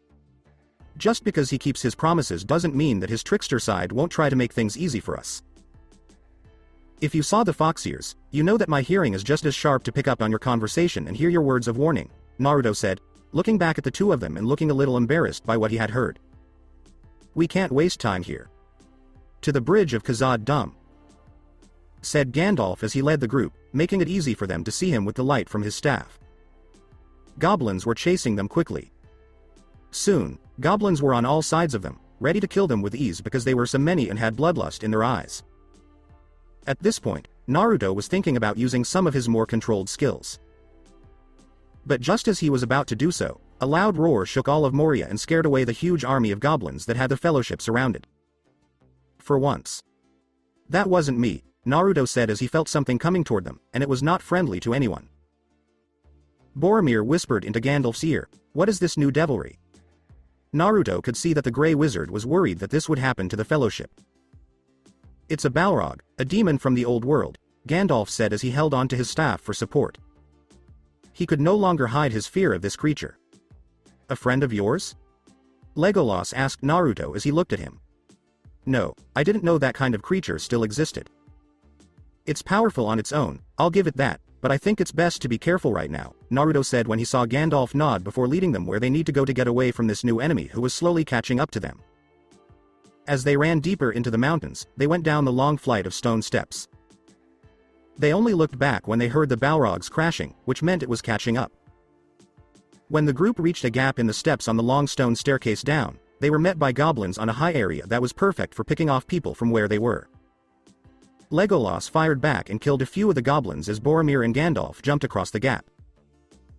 Aragorn then helped throw 3 of the halflings, and Legolas jumped before the Balrog hit the wall behind them and made the stairs shake violently. Naruto wanted to move faster, so he made a shadow clone, picked up Frodo and Gimli, even though Gimli didn't like being picked up that way, and jumped across with them. The shadow clone broke up seconds later. Naruto then grabbed Aragorn and jumped across with him. The group kept moving toward the bridge of Khazad-dûm, which was a narrow path that looked like it was mostly used for military purposes to keep large enemy forces from crossing. At this point, the Balrog was almost on top of them, and the only thing between it and them was a thin bridge that looked like it could barely hold a cave troll. Gandalf was also in the way, so it couldn't get there. The rest of the Fellowship and Naruto watched as the Grey Wizard fought the being of fire and kept it from crossing the bridge. Gandalf used his power to break the bridge by making it weaker. When the Balrog tried to move forward, the path to the Fellowship fell, and the great demon of the First Age fell into the abyss below. To say Naruto was impressed would be an understatement, since he was sure this creature would make him work up a good sweat and, from what he could see, had used up most of Gandalf's strength for the time being. The Fellowship took a deep breath of relief, but it didn't last long. In an act of defiance, the Balrog used its fire whip to wrap around Gandalf's ankle and drag him to the edge of the broken bridge, where he was just barely hanging on. Naruto ran forward and grabbed Gandalf to pull him up from the edge. He didn't know why. But no matter how hard he tried, the mercenary felt that the Grey Wizard was fighting back. He didn't understand why until he looked into the old man's eyes. Gandalf said, "Fly, you fools," as he let go of Naruto and fell into the abyss. Frodo yelled, "No," as he was pulled back, and the group had to leave quickly because the goblins started shooting arrows at them. Naruto made a shadow clone and had it follow the group out while he dove down into the abyss. He knew from the look in the Grey Wizard's eyes that the group had turned their backs on them. Naruto was not going to miss this fight between two people, especially since it could help him with his plans for the future when he goes back to the elemental countries. With the company. Well, that was fun, said Naruto's shadow clone as he looked at the rest of the group, who were sad, tired, and almost ready to cry. Get Legolas, Boromir, and Gimli up. We need to go, Aragorn told them, telling them to get the hobbits. Boromir said, give them a minute, for goodness sake. They needed a break, and now was as good a time as any. By the time it gets dark, this area will be full of orcs. We need to get to the Lady of the Wood, where we will be safe. Hurry, said Aragorn, who knew that the forces of Saruman and Sauron would soon be there. Pippin pointed at Naruto and asked, what about him? Don't worry about me. If anything, I'll have to tell Saruman that you went to the Lady of the Woods and that I couldn't get in because it was so well guarded. Enjoy your peace while you're under the Elf Queen's protection, because I'm sure your troubles will start up again as soon as you leave her realm. Thank you, young mercenary, for helping us get through Moria. You do have honor, no matter what you do for a living, Aragon said when he saw Naruto smile at him and slightly nod his head. Welcome to Gondor, future heir to the throne. Even though we are on different sides of this war, I wish you the best of luck. By the way, my name is Naruto. It means maelstrom, Naruto said, tipping his hat to them, and then he walked away before he went, poof, when he was out of sight. The Tower of Isengard. Saruman frowned as he sensed something in the shadows moving silently and trying not to be seen or felt by anyone. The White Wizard tried to find what he had sensed, but couldn't. He told himself it was a Sauron spy keeping an eye on him. This wasn't the first time the Great Eye sent agents to Isengard to make sure the White Wizard was building an army for the Dark Lord and using it to crush the elves. Sauron will see the army I've made, and once they've destroyed Rohan, I'll send them to kill the Dark Lord once I have the Ring of Power, thought Saruman as he went down to the breeding chambers to see the dark results of his work on his machine of war. While this was going on, Naruto came out of the shadows, wiped his forehead, and silently cursed himself for being so careless. Of course, this Naruto wasn't the real one. It was one of the many shadow clones that Namikaze had made before leaving the tower to continue making plans and studying different things under the White Wizard's nose. Naruto wrote down exactly what he saw, put the originals back, and then took the copies to a place where the real him could pick them up later. Things were going well with his master plan. Forest Realm. I see. So, the Demon Fox mercenary tried to keep Gandalf from falling into darkness, but the Grey Wizard still gave his life. How strange that this figure from hell is keeping his promises. When it comes to a mercenary, I find that hard to believe, Galadriel said as she spoke to Legolas alone and waited for her fellow elf to tell her everything that happened in Moria. So did I, but he kept them anyway, and I know that this Naruto is working for the White Wizard because he owes him something. Do you have any idea what it might be? Legolas said, noticing that the Elf Queen was thinking about what kind of debt the Demon Fox mercenary was paying off. No, I don't. He moves through the shadows, hiding himself, and only attacks when his enemies aren't looking. At the same time, I can feel his power, and the depths of it are truly amazing, Galadriel said. She could once use her powers to sense Naruto after hearing that a demon was roaming the land and fighting for whichever side paid the most, and she could feel the power of the Namikaze as soon as she locked onto his unique signature. The Elf Queen knew that the man was holding back a lot of his demonic power, and the way he said he would be a force of nature if he let it all out seemed to be true. She wanted to talk to Gandalf about him, but the Grey Wizard was gone, and the Fellowship was on the verge of being destroyed. I saw him fight. He really is as good as his name. Legolas said, the weapon he chose to fight the goblins was a glaive that could change into a staff when he wanted. He used strange runes and seals, as he called them, to make it change, as he watched the Lady of the Woodland Realm think about this information and nod her head. Elrond and I will talk about this later. Send Frodo to me and go back to the other people. Galadriel said, I want to talk to him. She had seen Legolas bow his head and then leave to do his job. 2 weeks after Isengard. Hi there, my friend. Were you able to do it? Saruman said when he saw Naruto shake his head no. They got out of Moria and quickly went to the Lady of the Wood's domain. Naruto said, I can't risk going there and getting caught or killed. I can't take that chance. The part about dying was a lie, since his healing factor made it almost impossible for him to die. Given how close they are to her domain, it was probably best that you didn't finish your mission and strike when they least expected it. If she gets involved now, other than giving the ring bearer a place to stay temporarily, it will make things harder for us, and we can't let that happen. I'm still curious about why you didn't use the Palantir to tell me this, though. Saruman said when he saw Naruto looking down at the mud and seeing it move. I didn't want Sauron to find out what plans you had to get the One Ring for yourself. If he finds out about your secret plan, he will find a way to replace you and take over here, Naruto said as he watched the orcs below look at what came out of the mud. Yes. That's a good point. Sauron is always watching what I do, said Saruman, gesturing for one of the orcs to bring him one of his most recent creations. They look dangerous, Naruto said as he looked at one of the creatures, which was covered in mud, wore only a loincloth, and looked hungry like an animal. Yes. Do you know how orcs came to be? They used to be elves, but the Dark Lord kidnapped them, tortured them, and changed them into horrible creatures. Who do you serve? Asked the White Wizard, who was standing just inches from the creature's face. Saruman. Said the Uruk-hai with a voice full of hunger and eyes full of a desire to kill. When Naruto saw these creatures in front of him, he thought, perfect. He knew this was what he would need for his own army one day. Oh, sure. One day, he would have such a loyal and obedient army, but Naruto knew that they were only a small part of his master plan.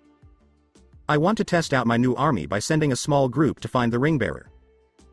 Go with them to find the halfling who has the ring of power, said Saruman. Naruto nodded, but he knew that the promise not to kill anyone in the fellowship was now broken. It was too bad because they were good people, but his job came before his feelings, and he couldn't get out of his debt to the White Wizard. Get them ready, and I'll lead them, Naruto said as he walked away from the White Wizard. He knew that the old man was counting on him to get the One Ring as planned. After giving an inspiring speech to his Uruk-hai, Saruman told the group to leave, with Naruto keeping a fairly slow pace next to them. Naruto knew that this group was just a test run for the real army that Saruman was making, and that any flaws in this group would be fixed in the rest. After a few days, with the fellowship. Now, Frodo was scared. Boromir tried to take the Ring of Power from him, just as the Elf Queen had predicted he would do because the One Ring made him want to do things for himself. Now, Aragorn was looking for the young halfling just minutes after Frodo used the One Ring to get away from Boromir before seeing the Great Eye of Sauron. When Aragorn came up to him, Frodo moved away from him and asked the king's heir, who was holding the Ring of Power in his hand for the man to see, if he would take it. I would have followed you to the end, even into the fires of Mordor, Aragorn said in a whisper. He closed Frodo's hand, which held the One Ring, and knelt down in front of the hobbit, who was slowly getting calmer. I know. Take care of Sam. He'll be sad to see me go, Frodo said, seeing Aragorn nod in agreement. He knew that the fellowship could not go to Mordor. The ring-bearer had to do it all by himself. Frodo! Shouted Aragorn when he saw that Frodo's sword, Sting, was glowing blue. Frodo said, Orcs. And started to run, but when he turned around, he saw Aragorn telling him to run and hurry before they got there. Run. Said Aragorn when he saw the young hobbit run out of sight. He then turned to face a large group of Uruk-hai led by Naruto. We'll see each other again so soon, Naruto said, holding up his hand as a silent order to stop charging at Aragorn. Frodo sent you here. You won't get to him, Aragorn said, putting his sword up and getting ready to fight. Well, we'll see, won't we? Kill him, Naruto said.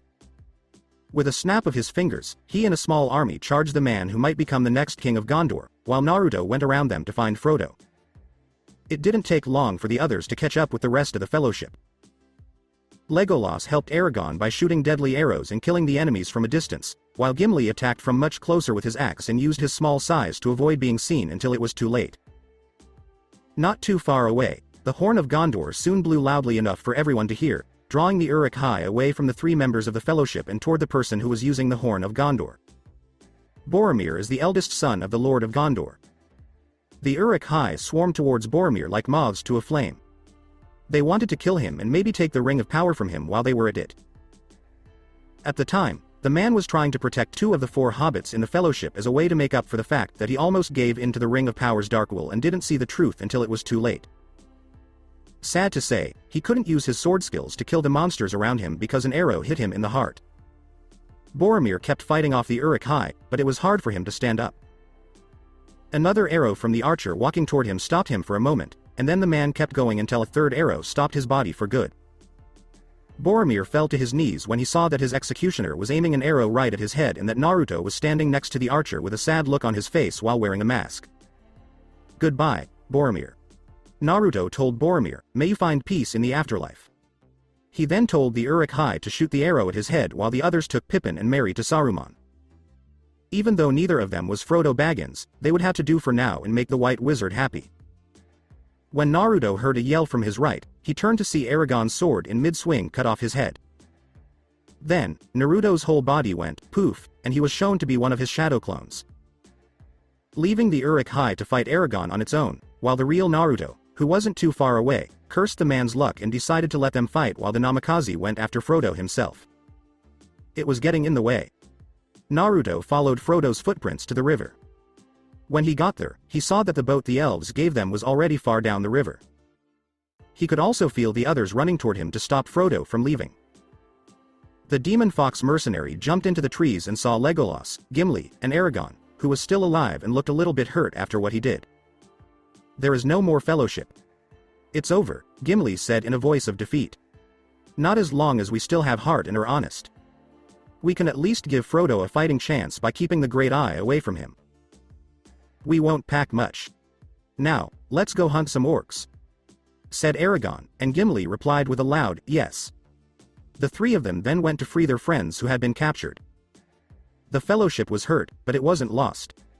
If it had a strong leader, it could still exist. After the group left, Naruto leaned back against the tree he was sitting on and took out the Palantir to talk to Saruman. As expected, the White Wizard showed up in front of him, and he could see that the old man was happy. "Oh, my young pal. How is the search for Halfling with the Ring of Power going?" Saruman said. "I see Naruto's face is covered with a cloth, and he looked around to make sure no one could hear him before speaking into the orb. I was almost able to catch them, but Frodo and one of the halflings got away down the river. They are now on their way to a different place to get off the boat before continuing their journey to Mordor. The only good news I have is that the oldest son of the Steward of Gondor is dead and that our forces captured the other two hobbits in the Fellowship. The rest of the Fellowship is trying to catch up to them while the Ringbearer travels on his own," Naruto said when he saw the White Wizard frown at this, even though he had heard that Gandalf's small Fellowship was much weaker without the Grey Wizard leading them. "We can't stop it now. Sauron would be suspicious of me if we tried again to take the Ring of Power for my own purposes. Let the Hobbit keep going to Mordor, because that will keep Sauron busy, and go to Rohan. I need your deadly skills with Theodred, the only son of King de Copyright Odin, before he goes back to Edoras in a few days. If he does, I will lose control of Rohan, and those close to Theodred, like his cousins who are already there, will watch Grima more closely," said Saruman. He knew that Theodred and the younger members of the Rohan royal family did not trust Grima and kept him at a distance. "However you want it, Lord Saruman. How is the army you want to send to spread like a plague through the people of Rohan?" Naruto said when he saw the White Wizard smile at him in a bad way. "Very well, in fact." When Saruman saw Naruto nod, he said, "Soon I will have an army that no group of men has ever been able to defeat." "Okay, I get it. I'll get in touch with you after I kill Theodred," Naruto said as he broke the magical link between his Palantir and Saruman's, put the orb in his pocket, and left for the kingdom of Rohan. Naruto started to think about everything that had happened recently and what he had seen in the memories of his shadow clones. He did this until he came to a logical conclusion. Things just kept getting better. Very fascinating. Naruto hasn't been feeling like himself for the last few days, ever since he let the halfling of a ringbearer get away and the army of Uruk-hai go after the Hobbit. The nights of sleep were not pleasant by any means, because he could feel Hinata's pain because she knew something painful but wouldn't tell him. She looked so sad about whatever was hurting her without telling the Namikaze. When Naruto woke up, the fact that it was making his mate hurt made his blood boil, and he couldn't wait to take out his anger on something or someone. When Hinata told him in his dream what was going to happen in a few months, Naruto almost went crazy in their dream world. The Hyuga elders had set up a political marriage between his beautiful daughter Hinata-chan and a man who was almost as old as the girl and had a lot of power in the Fire Daimyo's court. The plan was to have a child with the old man in exchange for his help, which would make them more popular with Fire Country's feudal lord. Not only that, but the Hyuga elders planned to use a special cage bird seal made just for this purpose. They planned to teach the old man, who was also a sexist pig, how to use it, and if the Hyuga woman ever refused to do what the old man wanted, they planned to force her to. The fact that Theodred, the son of the king of Rohan, looked exactly like that old man when he was younger didn't help, either. Hinata saw a picture of what he looked like when he was younger and what he looked like now. Naruto had never seen his future wife so upset. She said she hated her father for letting this happen, hated the Hokage for not stopping it because, in Tsunade's words, the way of politics must be respected, and hated not being able to be with the person she loved. No one cared about Hinata's pain, except maybe the Konohamaru Corps, who still loved Naruto despite everything, even after hearing about the death of the last Uchiha, and how the leaf had put a huge bounty on the Namikaze's head for killing the last Uchiha. Naruto could only smirk when he heard the expected news, because he knew Tsunade would sign off on it. She had not only inherited Sandame's bigoted counsels, which slowly took away the power of the Hokage title over the years, but she also didn't have the backbone to take it back and fight for her own way. From what Naruto learned about Hinata, Jiraiya wasn't any better. The perverted fool kept being perverted around women and sometimes used his title as Toad Sanin to get laid with a lowlife. Naruto, with the help of the second group of Uruk-hai that Saruman sent to help him, found Theodred and the Rohirrim who were taking the young prince back to the capital of Rohan. He tried to stop thinking about that and how much he would enjoy going back to Konoha to make them regret what they did and save his mate from their plans. Naruto's eyes turned blood red when he saw the image of this man, who was as old as Hinata had said she would be in the future if she didn't change. Husband-to-be, as well as the voice he saw and the mocking laughter he heard. The voice in Namikaze's head said, "She's mine now, demon. Your mate is mine, and there's nothing you can do to stop me from making her my pretty little pet to ravish whenever I want. She will give birth to a child with my blood and please my body while she's pregnant. You've lost everything.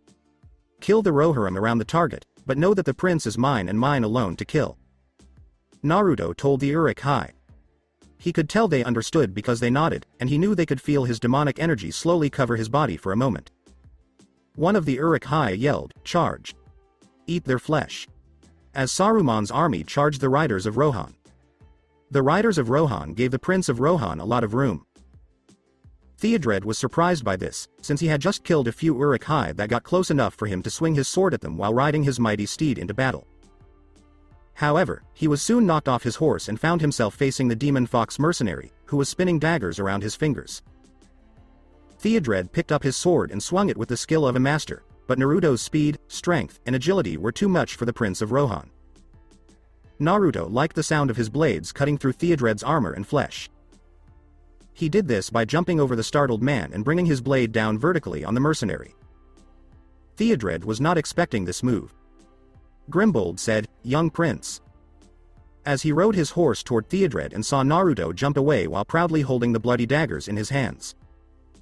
He's still alive for now, but he won't be for long. He'll die without help, and his wounds can't be healed no matter what medicine you give him now. The bloodline of the Rohan king is now gone, Naruto said as he cleaned the blades of his daggers on a Rohan flag and told the rest of the Uruk-hai to leave since their mission was done.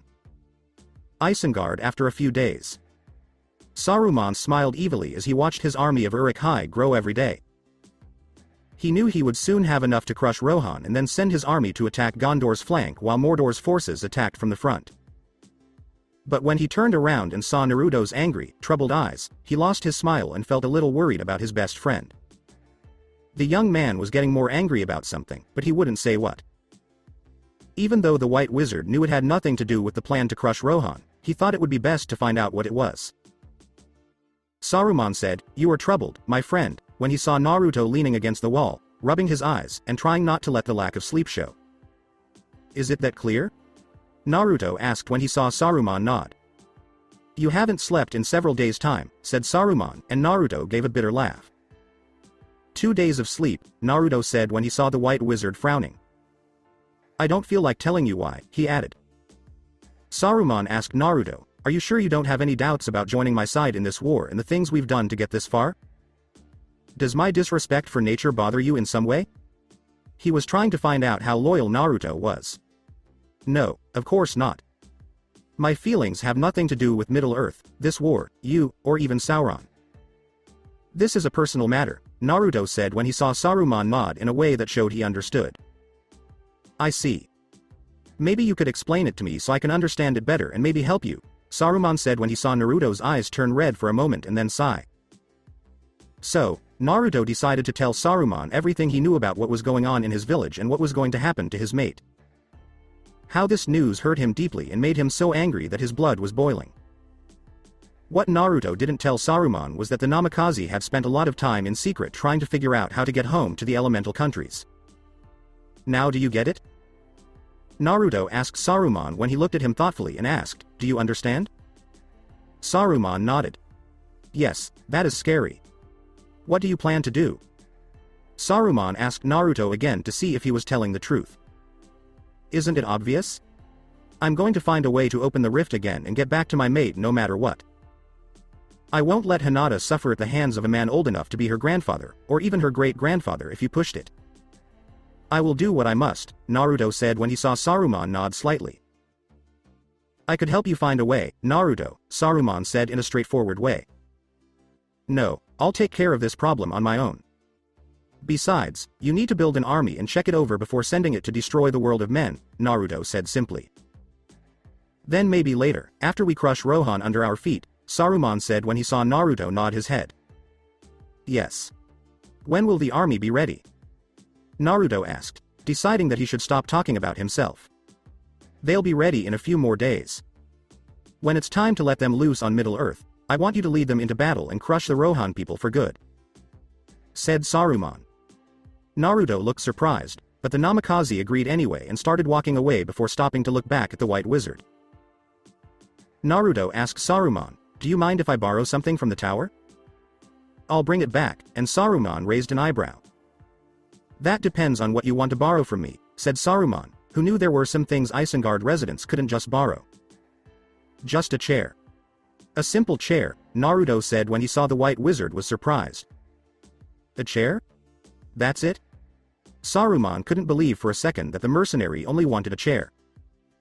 "That's it," Naruto said when he saw that Saruman didn't think he just wanted a chair. "Yes, I guess," Saruman said when he saw the mercenary nod and then walk away to get his chair. But the White Wizard couldn't figure out why. 2 days later in Fangorn Forest.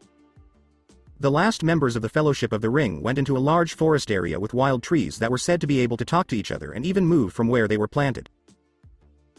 They had gone in there to look for their 2 missing hobbit friends, who had been taken by a large group of Uruk-hai led by the Demon Fox mercenary during an earlier attack. Boromir's death was still on their minds, because they had lost a good friend and ally when the eldest son of the Steward of Gondor died in battle. They had already met some Rohirrim, who told them about how Saruman used his powers to poison the mind of the Rohan king and how 2 Uruk-hai who were carrying hobbits were killed by Saruman. When the group first saw the pile of dead bodies, they thought the halflings had been killed in an attack. However, Aragorn's skills as a ranger helped him track the 2 hobbits' trail all the way to Fangorn Forest. The trees seemed to move a little and make noises when the group got close to them. As they walked deeper into the forest, they could feel the tension in the air getting stronger. Aragorn asked in a whisper, "What do you sense?" Legolas said, "He's here." The White Wizard. This made the 3 of them nervous because they knew that if Saruman was here, it was possible that Naruto was too and could attack from the shadows. "We have to strike quickly, or he'll cast a spell on us," said Aragorn as he readied his weapon. The other 2 also readied theirs. When they turned around to face the enemy, they were blinded by a bright white light, but they still attacked because they knew that if they hesitated, Saruman would get the upper hand. The White Wizard's figure knocked away the arrow and the throwing axe, and then used his power to superheat Aragorn's sword, which caused the ranger to drop it. "You're following in the footsteps of 2 young hobbits. They came this way the day before yesterday and met someone they didn't expect to see. Does that make you feel better?" asked a voice that couldn't be identified as the 3 people tried to shield their eyes from the blinding light. "Who are you? Show yourself," said Aragorn, knowing that if this was Saruman, they would be dead or locked up by one of the man's spells. The person in white in front of them was not at all Saruman. Instead, it was someone they had thought they would never see again. They could not believe what they were seeing. Gandalf was the one. Gandalf had come back. "It can't be. You fell," said Aragorn when he saw the man standing in front of them, and Legolas bowed to him. "Yes, I did. Through fire. And water," Gandalf said as he thought back to the fight he had with the Balrog and how he killed it before the darkness took him. A look back. On top of the cold mountain where they were fighting, the Balrog chased Gandalf around with its dark fire until the Grey Wizard called lightning to his sword and thrust it through the creature's body all the way to its heart. The Balrog fell off the cold mountain and landed on the hill below the top of the big mountain. This gave Gandalf a chance to gasp for air after his narrow victory. The Grey Wizard didn't know that Naruto was looking at the body of the fallen Balrog as his old spirit as the Grey Wizard left him, and he began his resurrection to become a powerful White Wizard. He was amazed by the fight he had just seen, and he knew that this creature was a rare treasure that didn't deserve to be thrown down like this. But before he could do anything to the now dead Balrog, Gwaihir the Wing Lord swooped down, picked up the fallen wizard, and flew off to where he was going before Naruto could do anything. Naruto used a powerful illusion to hide his body from the huge bird. He then watched Eagle fly away and waited a moment to make sure it was gone before turning his attention back to the fallen demon in front of him. "You'll do well, my new pet." "Oh, yes. You'll be my ace in the hole for when I get back to Konoha, and we'll give them a welcome that will shake them to the core of their souls," whispered Naruto, who has a ceiling tattoo that goes all the way up his arm and is covered in demonic chakra. He slammed the tattoo into the deadly wound that Gandalf made. The demonic chakra brought the creature back to life and made the Balrog's heart start beating again. Streams of thick, red demonic chakra shot out of the monster's wound and spread all over its body. It struggled, of course, because it was now trying to fight power, which was what had brought it back to life, and what it thought would be jail. After connecting to the Balrog's limbs, the crimson chakra stopped it from moving, and it began to invade its mind to make a connection. In a matter of seconds, the Balrog was absorbed into the seals on Naruto's hand, which then moved to the tattoo on the top of his right arm to form the creature's face. Oh, Konoha wouldn't know what hit it, and they'd know what a real demon looks like. Flashback is over. And I've been sent back until my job is done, Gandalf said, and the group smiled because they knew they had a better chance now. Gandalf, said Aragorn, who didn't know what else to say. Gandalf? Yes, that's what they used to call me. Gandalf the Grey, said Gandalf, and Gimli repeated the name again, too happy to say anything else. It's good to see you again, my friend, Aragorn said as Gandalf continued to smile at them. I am Gandalf the White, and I have come back to you now. When the tide has turned, Gandalf told them, using his new title from the Order of Wizards. He wore a cloak to hide that part of his status so that Saruman's forces wouldn't find out about it. The group quickly got on their horses because they had to go to Edoras to free the king of Rohan from the darkness that had taken over his mind and find an opposing force before Saruman could finish his plan to destroy the kingdom. Aragorn asked Naruto, who was now a white wizard, if he had learned anything about how to deal with the demon fox mercenary while they were riding. Sad to say, the new white wizard of Middle-earth was still confused by Naruto's involvement in this war and the fact that Gandalf didn't seem to be able to get to him right now. The man wasn't from their world, and because of that, he could change the outcome of this war on both sides. Whoever had the mercenary on their side could turn a loss into a win, and unfortunately, Naruto was on Saruman's side at the moment. At least that's how it seemed at the time. Gimli said, "You find more cheer at a graveyard," when he saw that most of the people in Edoras were pale, thin, and old and were looking at them with suspicion. Grima Wormtongue told them to take off their weapons before entering Rohan King's Hall, so they had to walk in using only their minds. Gandalf's staff, which he called his walking stick, was the only thing that could be used as a weapon. He questioned the guards' honor when they tried to take it away from him because he was an old man. As the doors closed behind Gandalf and the other members of the Fellowship, he said to Copyright Odin, King of Rohan, "Your hall seems to be less polite lately." "Why should I greet you, Stormcrow, Gandalf?"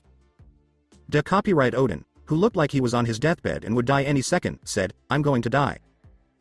"That's a good question, Lord. This magician says he can help us, but it's already late." "He brought bad news and bad people," Grima said as he walked up to Gandalf. "Shut up. Keep your tongues forked between your teeth. I didn't go through fire and death to talk to a worm like you," Gandalf said, showing Grima his staff. Grima complained to his followers in the room and told them to take the white wizard's staff. Copyright Odin. Thangol's son. "You've been lost in the shadows of your mind for too long," Gandalf said as he walked up to the man. Aragorn, Legolas, and Gimli were moving around him to take down Grima's guards, which were meant to protect Grima more than the king. "If I were you, I'd stay right here," said Gimli as he easily took Grima down by putting his booted foot on Grima's stomach and staring down at the servant of Saruman. "I let you out of your prison," Gandalf said as he put out a hand and closed his eyes. Just to hear people laugh. From the king's mouth came a cruel laugh. "You have no power here, Gandalf the Grey," Copyright Odin teased. That's when Gandalf realized that Saruman had used his powers to make the king his puppet, while Grima had made the man's mind weaker. Gandalf took off the grayish robe right away and filled the room with such a bright white light that the king had to press his body against his throne. "I shall draw you, Saruman, like poison is drawn from a wound," Gandalf said as he pushed against Saruman's hold on Copyright Odin. Soon, the two wizards were competing with their powers. "If I leave, Theoden will die." Saruman spoke through the king as he fought Gandalf's power, but he was pushed back hard by the power of his old friend, and he could feel it all the way back in Isengard. "You didn't kill me, and you won't kill him either," Gandalf said, giving his plan to free Copyright Odin from Saruman's control more strength. Saruman fought even harder and said, "Rohan is mine." As the back of the king's body was pushed back harder, Gandalf said, "Go away," because he knew Saruman's power was fading. The body of King Copyright Odin jumped up from his throne and yelled loudly in anger. He tried to attack Gandalf, but the newly reborn white wizard hit the king in the face with his staff, and the man's power went all the way to Saruman. The force of Gandalf's strike knocked the white wizard of Isengard back, and he realized that his old friend may have been stronger than him. What happened? Naruto asked as he helped the man to his feet and saw that he was bleeding from the hit. It looks like Gandalf has come back to life and is now a white wizard like me. I'm no longer in charge of King to copyright Odin, Saruman said when he saw Naruto look at him with surprise for a moment. I see. Well, that just means we'll have to crush Rohan sooner rather than later, Naruto said as he watched Saruman slowly nod and then go find a way to stop the blood from running down his forehead. Gandalf, on the other hand, got his powers back and saw King to copyright Odin change from an old man who was sick and dying into the younger, stronger king that everyone remembered. People in the hall bowed to him as Grima watched in horror from where he was lying, knowing that his plans to make Eowyn his own in the end had been ruined by the King of Rohan's return to sanity and his angry glare in his direction. After being thrown out of the Great Hall of Rohan onto the stone steps that lead to it, to copyright Odin walked down them, even though he looked a little dirty and didn't want to hear Grima's poisoned words that were full of lies. The King of Rohan moved to kill Grima, but Aragorn stopped him. He thought that too much blood had already been spilled and that no more should be spilled today. Grima ran away as soon as he had the chance. He got on his horse and rode to Isengard to talk to Saruman about what to do next. To copyright Odin could only cry when he heard that his son had died while fighting bravely on the battlefield, just like his father had done before him. When he heard that the demon fox mercenary was to blame, it made to copyright Odin cry even harder at his son's grave. His only child had died at the hands of such a being, and Gandalf was the only one left to comfort him during his grief.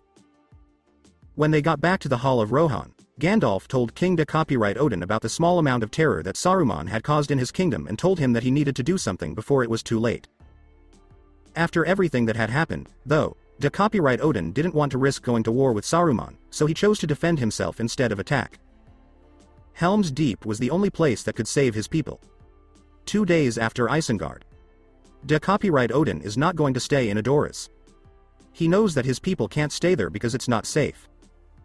Helm's Deep is where they will go. It's a long, dangerous path that will take them many days to travel because they will have women and children with them, Grima said as he wiped the blood from his lips. He had just arrived at Isengard to talk to Saruman after barely surviving his own escape. Naruto was not impressed at all. He stared at Grima with glowing red eyes and tried to keep his anger from getting the best of him after hearing Hinata cry for him for 2 more days. How she did everything she could, except kill herself, to stop this terrible thing from happening, and how she was almost out of options. Saruman smiled when he heard this news from Grima. He had ignored Naruto's bad mood to focus on the task at hand. He knew that the less Rohan's people there were, the better it was for him and the closer his side got to winning. The white wizard walked down from the top of the tower and went to see Sharku, the orc in charge of the wargs, in the deep parts of Isengard. There, he saw that the wargs were hungry for blood. "Send out your warg riders," said Saruman when he saw the orc smile in a mean way and knew that Sharku's pets felt the same way. They really wanted to eat human flesh. Helm's Deep, 4 days later. Many people who had taken refuge in the great fortress thought that the battle with Saruman's warg riders would be a great victory. When they heard that Aragorn had died, it was even worse. But they were surprised a few days later to see Aragorn riding a horse back up the narrow path to the fortress doors, looking worse for wear. So, Isengard's army is no longer there. What number? To copyright Odin was surprised to see that Aragorn had lived and been able to make it to this place. 1,000 strong. At least, Aragorn said when he saw to copyright Odin look at him in shock. To copyright Odin asked, 10,000? Aragorn nodded. It's an army that was made for one thing. To destroy the world of men, Aragorn put it plainly. Forest realm. Haldir said, "My lady?" as he stood in front of Galadriel and saw the elf queen looking away. Isengard's army is on the move. It is being led to Helm's Deep by the demon fox mercenary, who is filled with hatred and wants to unleash it on those who have taken refuge at the fortress of Rohan. I've looked into his soul and seen what he wants and how much he hurts for the person he loves. The pain this girl is about to go through is more than either of them can handle, and this man is slowly going crazy because he can't save her from this darkness. He will do anything to get back to his world so he can be with this woman, even if it means destroying ours and letting Sauron rise again, Galadriel said, noticing that one of her best warriors was confused by this. "What should we do, my lady?" Halder said this when he saw that the Elf Queen didn't know what to do. "Do we let people die who used to be our friends? Do we let them slowly die while we fade away into the Undying Lands?" Galadriel could tell that Elrond felt the same way all the way in Rivendell. The man's daughter loved Aragorn with all her heart, but the Elf Lord wouldn't let them be together until the man proved himself worthy of being king of Gondor. Galadriel told Elrond what she had seen in Naruto's mind. She had seen the woman, who reminded Naruto of Arwen, and the mercenary, who reminded Naruto of Aragorn. The only difference between them was that Naruto was a demon. He wasn't a demon by choice, but his instincts led him to side with Saruman, and the two elves had no doubt that the White Wizard's influence was making things worse. "We have to help. Fight with them, even if it's just one last time before we die," Elrond said. He could tell Galadriel agreed, and the Elf Queen turned to look at her loyal servant. "Halder, get as many elves as you can." Galadriel said to Halder, "Go to Helm's Deep and fight for those who are worthy of the last alliance between elves and men." Halder nodded, so Galadriel went to prepare an elf regiment. Helm's Deep and nightfall. As the huge army of Uruk-hai marched loudly toward the walls of the great fortress of Rohan, dark clouds covered the sky. From where de Copyright Odin was standing, he could see Naruto standing on top of a rock formation. Another Uruk-hai stood next to him, howling with its sword out and calling for blood in its own primitive language. The large army stopped looking at the enemy army behind the wall, which was made up of men, elves, and one dwarf. By this time, it had already begun to rain. Naruto took out the chair he had borrowed from Isengard and sat down as the rain got worse. During the long march to Helm's Deep, Naruto was trying to keep his anger in check. He was so close to turning into his predecessor, a demon fox, and killing everyone there. Still, the large group of Uruk-hai around him were the ones who were made for this, so he decided to let them do what they were made to do. It was only right that it rained. "No doubt to wash away the blood we're about to spill," Naruto said as he took out his pipe and lit it. "It's him. That man is Theodred's murderer," said de Copyright Odin when he saw the man sitting in that chair, smoking his pipe, and staring at him with his red eyes. "He's too far away for the archers to hit him, my king," said one of his Rohirrim friends. "Good.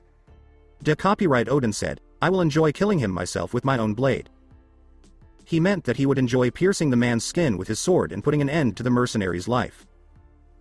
At this point, the Uruk-hai were stomping around in a rage, roaring, slamming their fists against their armored chests, and wanting blood. From the tower of the fortress of Rohan, a single arrow hit an Uruk-hai impressively in the neck, where the helmet and armor didn't meet. That was interesting, Naruto said when he saw that it made this army of Uruk-hai even more angry, and they were now yelling for revenge. "So it begins," said de Copyright Odin when he saw what Naruto saw. Naruto raised his free hand and snapped his fingers loudly. This made the Uruk-hai yell out the battle cry to charge the enemy. Aragorn was standing in front of the wall and speaking in Elvish.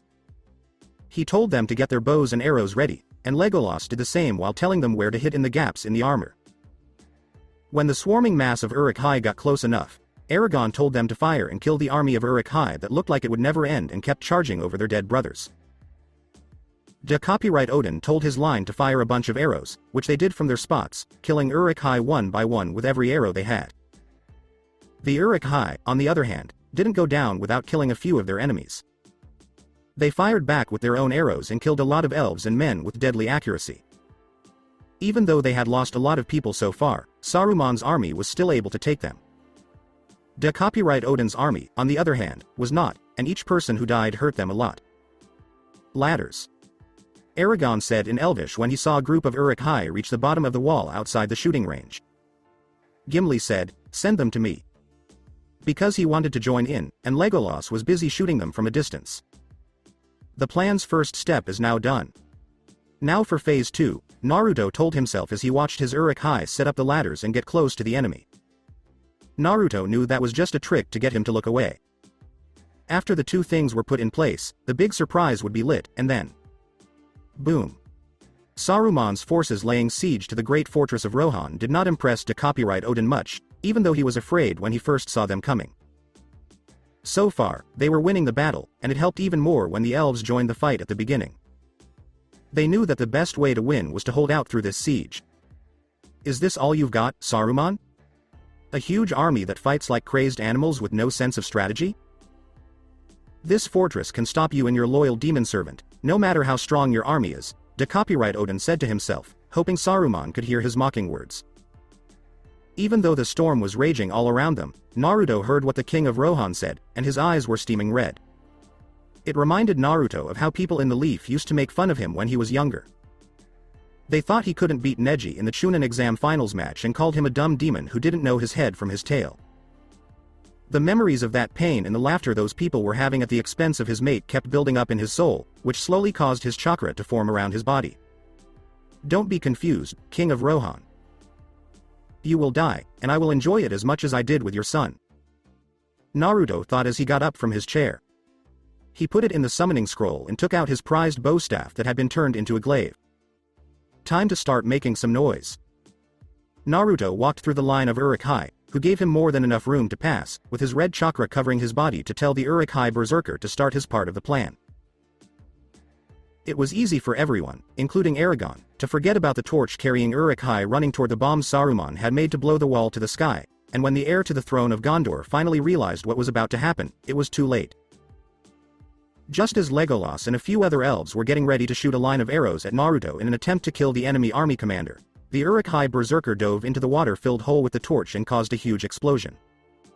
Boom. From where he was standing, de copyright Odin watched in horror as Saruman's bombs blew down the wall that kept a large enemy army at bay. He was afraid when he realized what was happening. In a matter of seconds, the Uruk-hai would run through the opening, defeat the enemy, and make their way to the heart of the fortress to take it.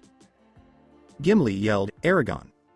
when he saw the Uruk-hai come through the gap with their spears drawn, ready to defend themselves from any attack. He then jumped down from above on the unprepared enemy to give his allies time to get up and fight back. "Gimli," said Aragon when he saw the dwarf get up off the wet ground with the Uruk-hai still outside the wall and Naruto now behind his friend. Naruto turned his glaive into a bow staff and swung it hard against the side of Gimli's helmeted head. This probably saved the dwarf from dying instantly. Gimli fell into Aragon's arms as he skidded back from the blow. Aragon then told the elves to shoot their arrows at the Uruk-hai who were coming through the hole in the wall. The arrows went in the right direction, but Naruto's skill with a bow staff was even better. He spun the weapon to knock the arrow away, grinning at the stunned enemy in front of him. When Naruto saw Aragon draw his sword, he asked, "Would you like to try again?" He then told the others to charge the group. Naruto met Aragon halfway to the Uruk-hai. Both of them were holding spears out to try to stop the charging elves and men. Aragon had never fought someone as skilled as Naruto or with a weapon like the one the mercenary used against him. He was having a hard time keeping up with the man in battle. Even worse for the heir to the throne of Gondor, Naruto hurt him even more by moving his legs quickly with the bow staff. Some of the elves tried to help Aragon in battle, but the skilled mercenary took them out without missing a beat and kept fighting his original opponent as if no one else was there. At some point, Naruto moved too quickly to stop. With a swing of the bow staff, he hit Aragon in the stomach with a strong blow, sending him tumbling to the ground. Naruto was about to kill Gondor's heir to the throne, which would have destroyed the future of the kingdom. But something inside him made him stop and look at the man again. When the demon fox mercenary looked at the gift the she-elf Arwen got, he felt drawn to its light. Images of Aragon came into his mind when Arwen got that pendant, and he thought of Hinata. The she-elf's beauty, which was hidden from Naruto when they met while taking Frodo to Rivendell, kept him from seeing her fully, and Arwen looked a lot like Hinata, except for her eyes. Deep in the mountains, he could hear the cries of the women and children. He knew that their time in this world might be coming to an end soon. It gave him a pain in his heart that he didn't think was possible, and Naruto didn't know what to do. "Naruto-kun, don't kill them. No amount of bloodshed in the world you live in now is worth my life.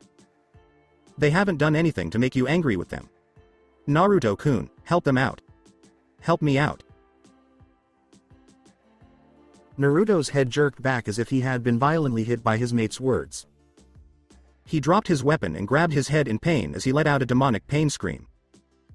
The howling almost stopped the fighting on both sides, as everyone looked at Naruto struggling with himself in shock, fear, and surprise. The demon rage in his heart made him want to kill his enemy, but his soul screamed that Hinata would hate him if he killed innocent people just to be with her, and the demon fox mercenary couldn't let that happen. Aragon was surprised by this turn of events.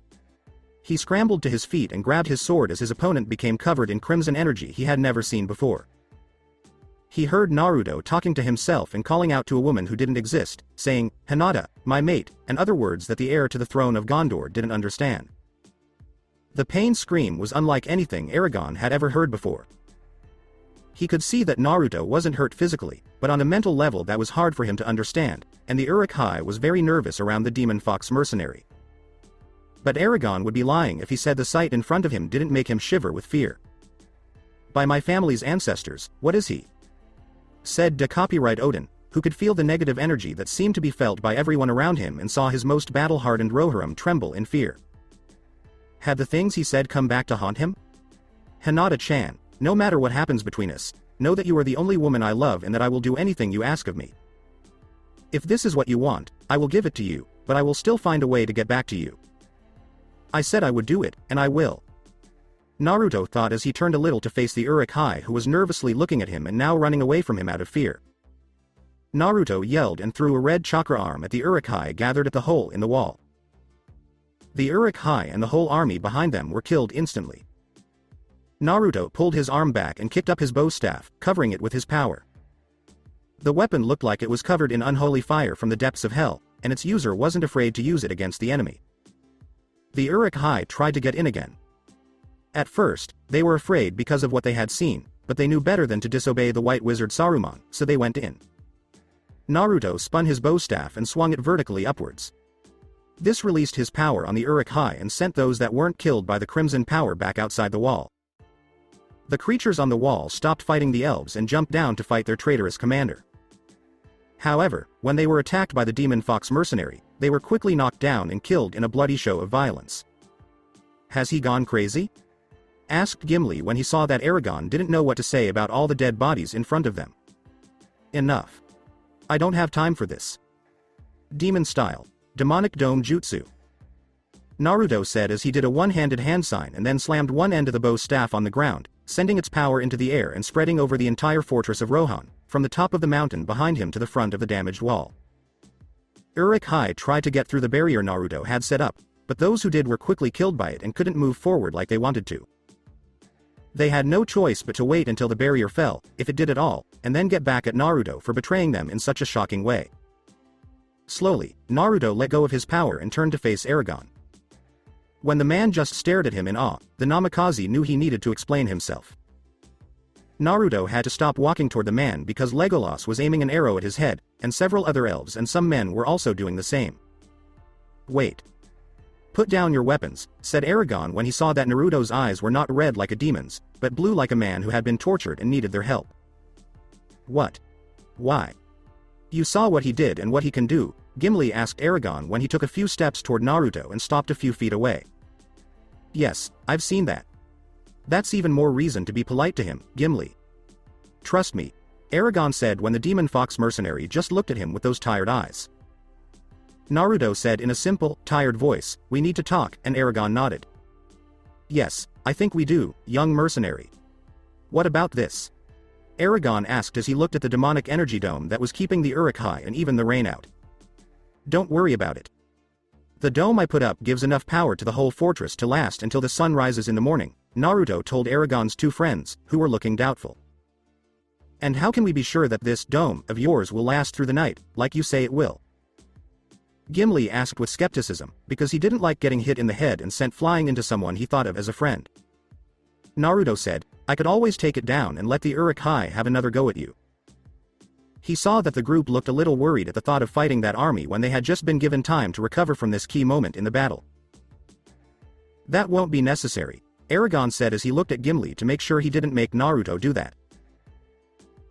"De Copyright Odin won't be happy to see me, since I killed his son in battle," Naruto said, noticing that the king of Rohan was looking at him with anger in his eyes. "Maybe, but he'll have to put that aside for now if we want to make it through the night," Aragon said as they made their way to the hall area of the fortress of Rohan. Naruto was right when he said that de Copyright Odin would not be happy to see him. "Aragon, please tell me why you brought this demon up here instead of just cutting off his head," said de Copyright Odin as he had his men gather whatever they could to make up for the natural rock barrier that had been destroyed in the explosion. As they entered the hall, Aragon said, "Naruto has something to say that I think we all need to hear." Naruto sat down at a nearby table after putting away his prized weapon. First, I want to say that I'm sorry. I'm sorry for killing your son, Theodred. I was told to do it by Saruman so that Grima Wormtongue could keep you as his mindless puppet. Theodred died as a warrior on the battlefield. He was a true Rohirrim and deserved to be called your son, Naruto said to the copyright Odin, whose face was still red from anger. Thank you for saying that, the copyright Odin said, holding back his anger even though everyone could see that the king of Rohan wanted to kill this creature. You're welcome. As for why I'm here, Saruman told me to lead the army I've stopped from advancing further to destroy Rohan and then go after Gondor. Everyone with Rohan blood is to be killed, from the king to the last Rohan child. Those are the orders given to the Uruk-hai outside. Why did you serve Saruman from the start? I see a man of honor in you, said Aragon, who didn't understand Naruto at all in that matter, and the Namikaze knew it. Because when I first came to your world by accident, Saruman the White Wizard found me on the steps of Isengard and taught me what I needed to know to survive. Where I come from, my honor requires that I pay back the debt I owe to the White Wizard at any time should he wish to call upon my services, and do what he asks of me. What happened out there to make you act like that? Asked Aragon. He had been very lucky to survive that, and Naruto not killing him was nothing short of a miracle. Naruto asked the man, do you love her, Aragon? Do you love Arwen? The man tensed up when he heard the question. What does your question have to do with his own? Legolas asked as he watched Naruto take off his straw hat and sigh. I ask because his answer is the same as mine for my mate who is waiting for me back home in my world. That pendant you were wearing made me see things about your relationship that reminded me of my own love, who is strong and fierce when it comes to protecting their loved ones. I could hear her plea to not do what I had set out to do and to not let my anger over what is happening in my own world affect my mind here, Naruto said. The men around him nodded in agreement. Gimli said to Naruto when he saw him nod, this woman means more to you than your own life. She is my life, Master Dwarf. She is to me what the Ring of Power is to Sauron, but on a purer level. I cannot live without her. If you knew everything about my life up until now, you would understand my anger, my pain, and why I want to go home to the person I love, Naruto said, leaning back in his chair and feeling so tired right now. Aragon asked Naruto, would you tell us so we can better understand your situation? Maybe we can help you get home. He knew that if Naruto went home, he could become a more permanent ally. Very well. This is the truth of my life. Everything, Naruto said as he told them about his world, the elemental countries, the use of chakra, the Kyuubi, the sealing done to him by his own father to protect the village, and the abuse he suffered at the hands of the people of the village, despite his father's dying wish. He told them all about it. The copyright Odin couldn't hate the man in front of him because Naruto had gone through so much pain for nothing he did. I had no idea, that's crazy, Aragon said when he saw Naruto nod his head. Yes. It's madness. Now my future wife is being forced into an arranged marriage with a man several times her age, and it's all for political reasons. None of you have been through something like this, but I know that if you had, you'd be filled with rage and would do almost anything to stop it, Naruto said when Aragon said he couldn't describe the pain. Aragon asked Naruto, who was thinking about what to do next, what will you do now? I don't know, but I do know that I can't serve Saruman anymore because I've paid back what I owed him, Naruto said, noticing that the people around him were hopeful. You could help us fight Sauron, Aragon said, knowing that Naruto could be a strong ally in the fight against the Dark Lord. I agree. With your help, this war will be over soon, and then we can focus on getting you back to your world, Gimli said to Naruto, who was hiding his face under a cloth. Many thanks. The two of you. I won't help either side, though. Your life is this war between you and the Dark Lord. Mine is someplace else. I won't be your enemy, but I also can't help you with this because I'd be letting out a power that will kill anyone who touches it. This power can kill both friends and foes. I won't let this war use me as a living weapon. When the sun comes up in a few hours, I will help you. I will also destroy the army I left here and go see Saruman. But I won't do anything else to change things after that. When I leave your service, both sides will be about the same, and the war will be fought with about the same amount of power. The side that wins will be the one that wants it more than the other, Naruto said, seeing the disappointment on their faces. But at least they had some hope to get them through the night and into the next morning with their former enemy turned temporary ally to help make that happen. What are we going to do with Saruman? Even if we stop the ones here, the White Wizard could make more, said the copyright Odin. The others agreed with him, but Naruto just smiled, and it was clear that the mercenary knew something they didn't.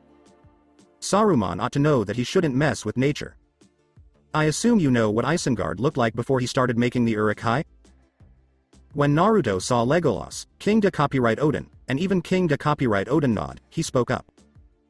The place was full of trees and living things. When Legolas saw Naruto nod again, he said, "Now there are only orcs and death." Yes. From what I remember from all the years I spent traveling through Middle-earth, I know that nature can have a mind of its own and can be very vengeful if it has the right motivation, Naruto said as he looked at the elf and saw the master archer realize that something connected to nature was about to attack Saruman. Without so many Uruk-hai at Isengard, the great tower fortress was almost empty and easy to take over with the right force. Naruto knew of a force that could make the White Wizard pay for his disrespect for nature. We should pay Saruman a visit after the battle here at Helm's Deep is over, said Aragon, knowing that seeing the White Wizard defeated would be a sight to remember. You think we're going to win?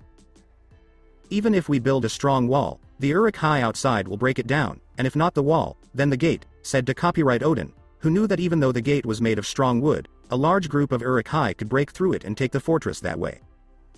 And that's where I come in, King of Rohan. I'll give you the edge in battle. Tomorrow morning, I'll cut through the enemy and help you win, Naruto said as he stood up and put his hat on his head. Are you sure you can do that, Master Namikaze?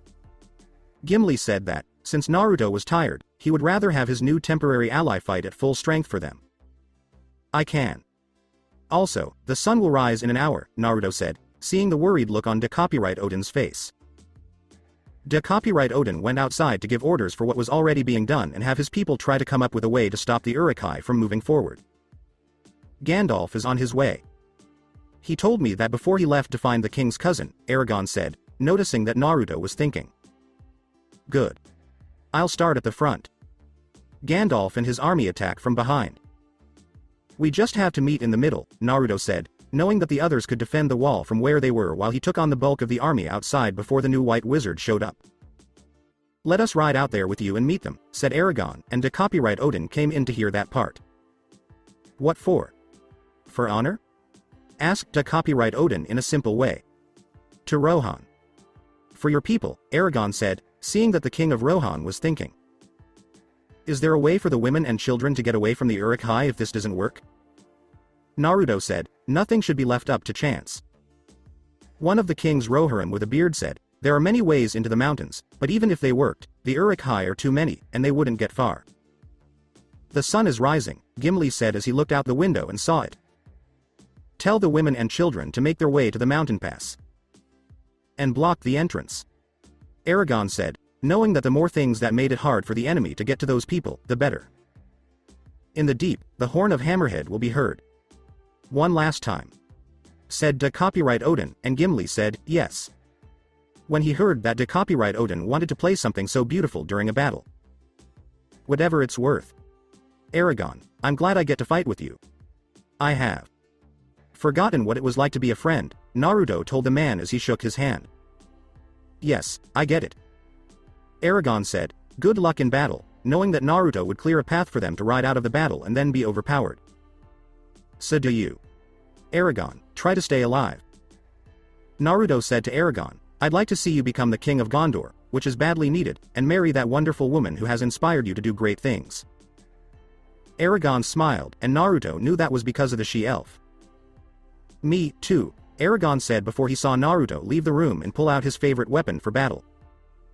We hope this won't be his last fight. As soon as Naruto got to the broken wall, the barrier stopped working, and the Uruk-hai charged forward again, seeing this as their chance to kill the person who betrayed them. Their former commander, on the other hand, didn't give any of them the chance they wanted. He moved quickly through them with his bow staff, then switched it to a glaive and put chakra into it so the blade could cut through all the Uruk-hai around him like a hot knife through butter. At this point, Aragon, Legolas, Gimli, copyright Odin, and the rest of the Rohirrim who could ride out on horses rushed out of the gates, cutting through every enemy in their way. Gandalf and Éomer, along with a huge army of Rohirrim on horses, rode up to the top of the huge hill to the left of the huge army of Uruk-hai. They then charged down the hill. The rising sun shone brightly behind them, blinding the Uruk-hai who were ready with spears and giving the horse riders away to avoid getting speared. Rasengan. Naruto shouted as he shoved the orb of Charka into an Uruk-hai, causing it to explode everywhere.